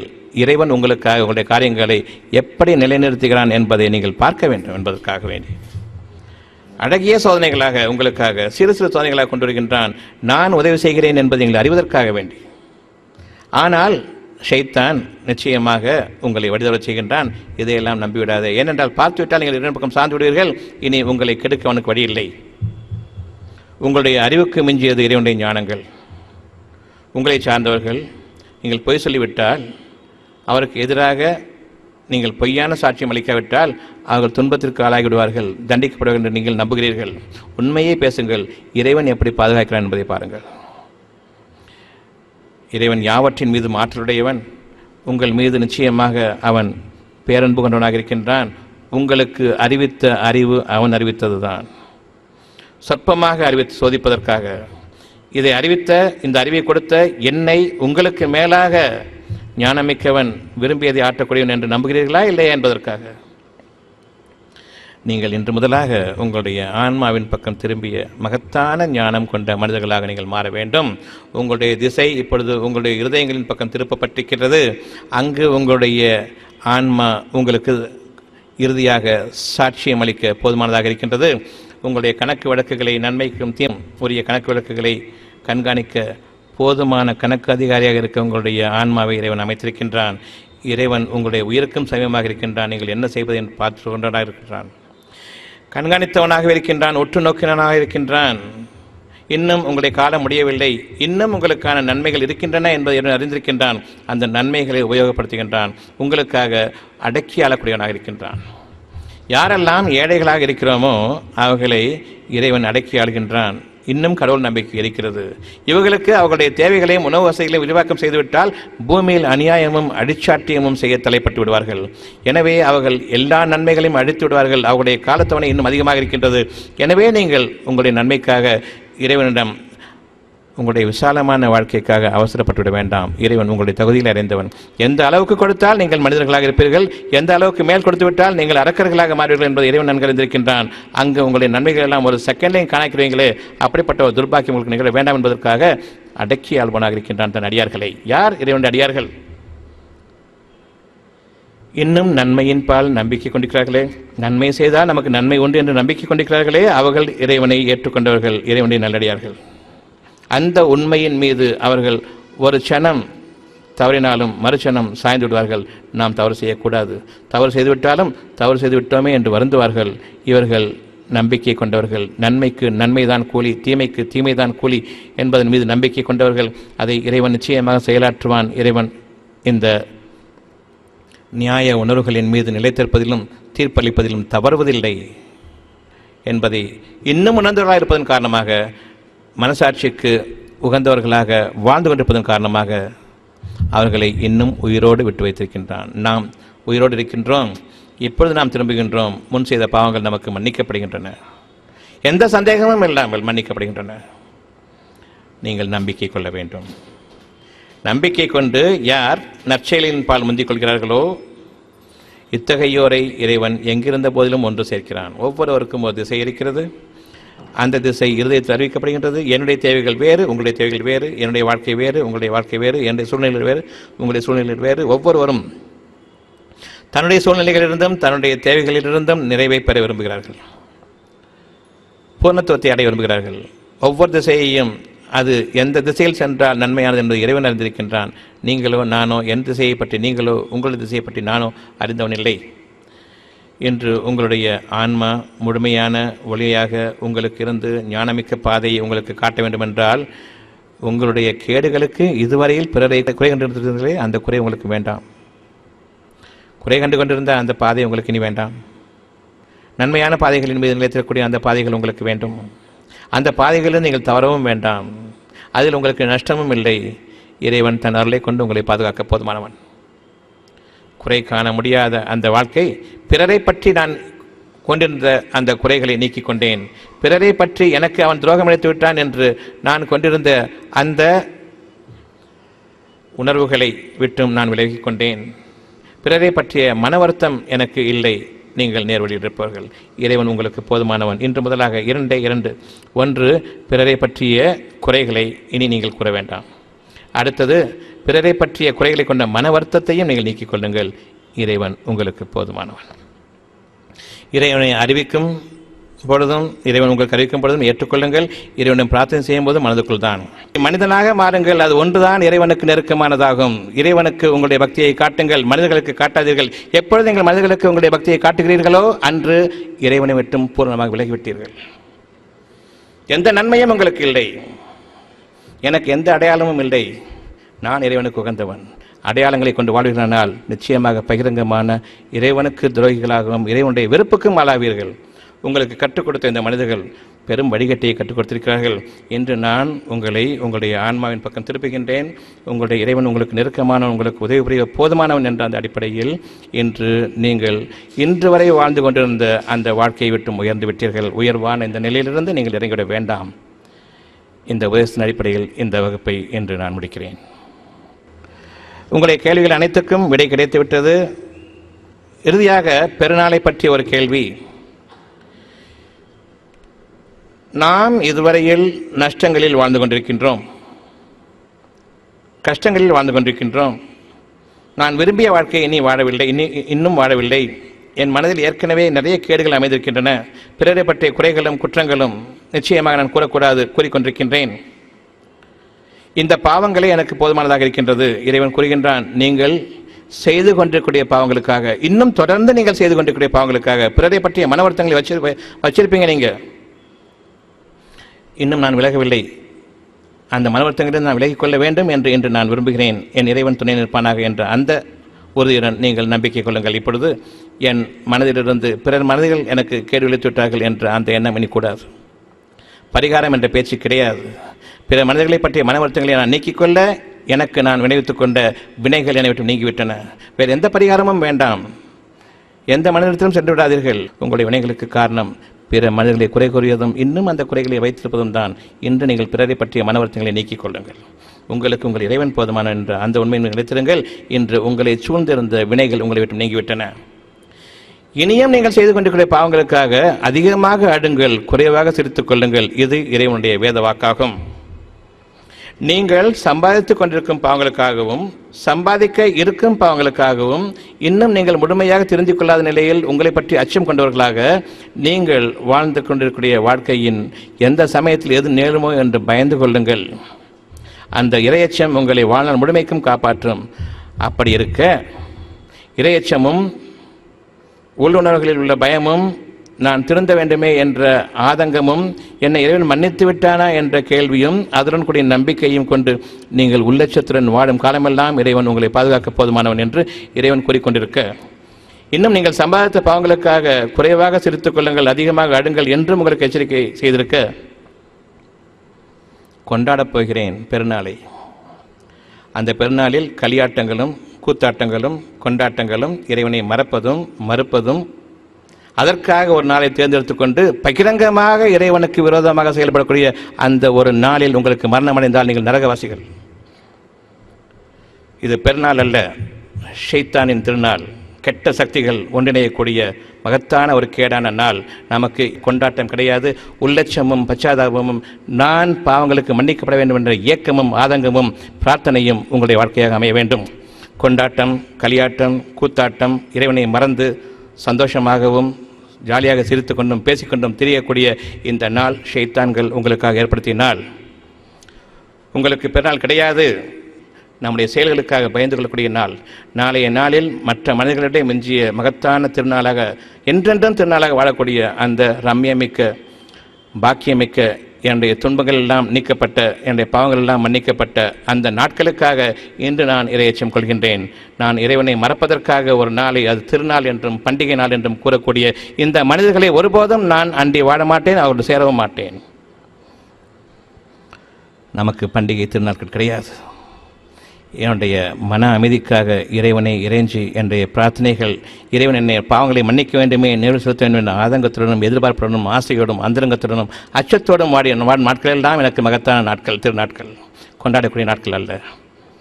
எனவே இந்த 2 பெருநாட்களும் உங்களுக்கு துரதிருஷ்டமிக்க நாட்களாக அமையும். அது வேண்டாம். மனிதர்களை பின்பற்றாதீர்கள். உங்களுடைய இருதயங்களின் மீது நம்பிக்கை கொண்டவர்களாக, இறைவனிடம் பாவ மன்னிப்பு தேடியவர்களாக நீங்கள் வாழ வேண்டிய அந்த நாட்களில் இறைவனை மறந்து கொண்டாடுகிறார்களே, இறைவன் இல்லை என்று கொண்டாடுகிறார்கள், இறைவன் வேண்டாம் என்று கொண்டாடுகிறார்கள், அவன் நினைப்பே வேண்டாம் என்று நீங்கள் மறுக்கக்கூடிய அந்த நாளை திருநாளாக கொண்டாடுகிறார்களே, இந்த நாட்கள் நமக்கு கூடாது.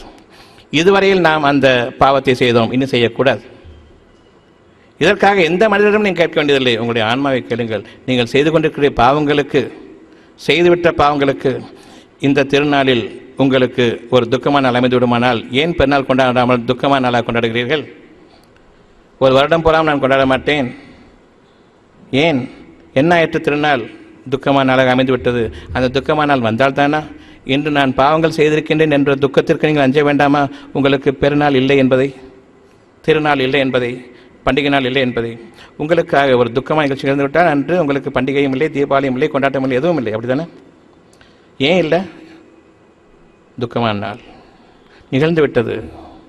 அந்த ஆன்மா சாந்தமடையாது நான் கொண்டாடிவிட்டால்.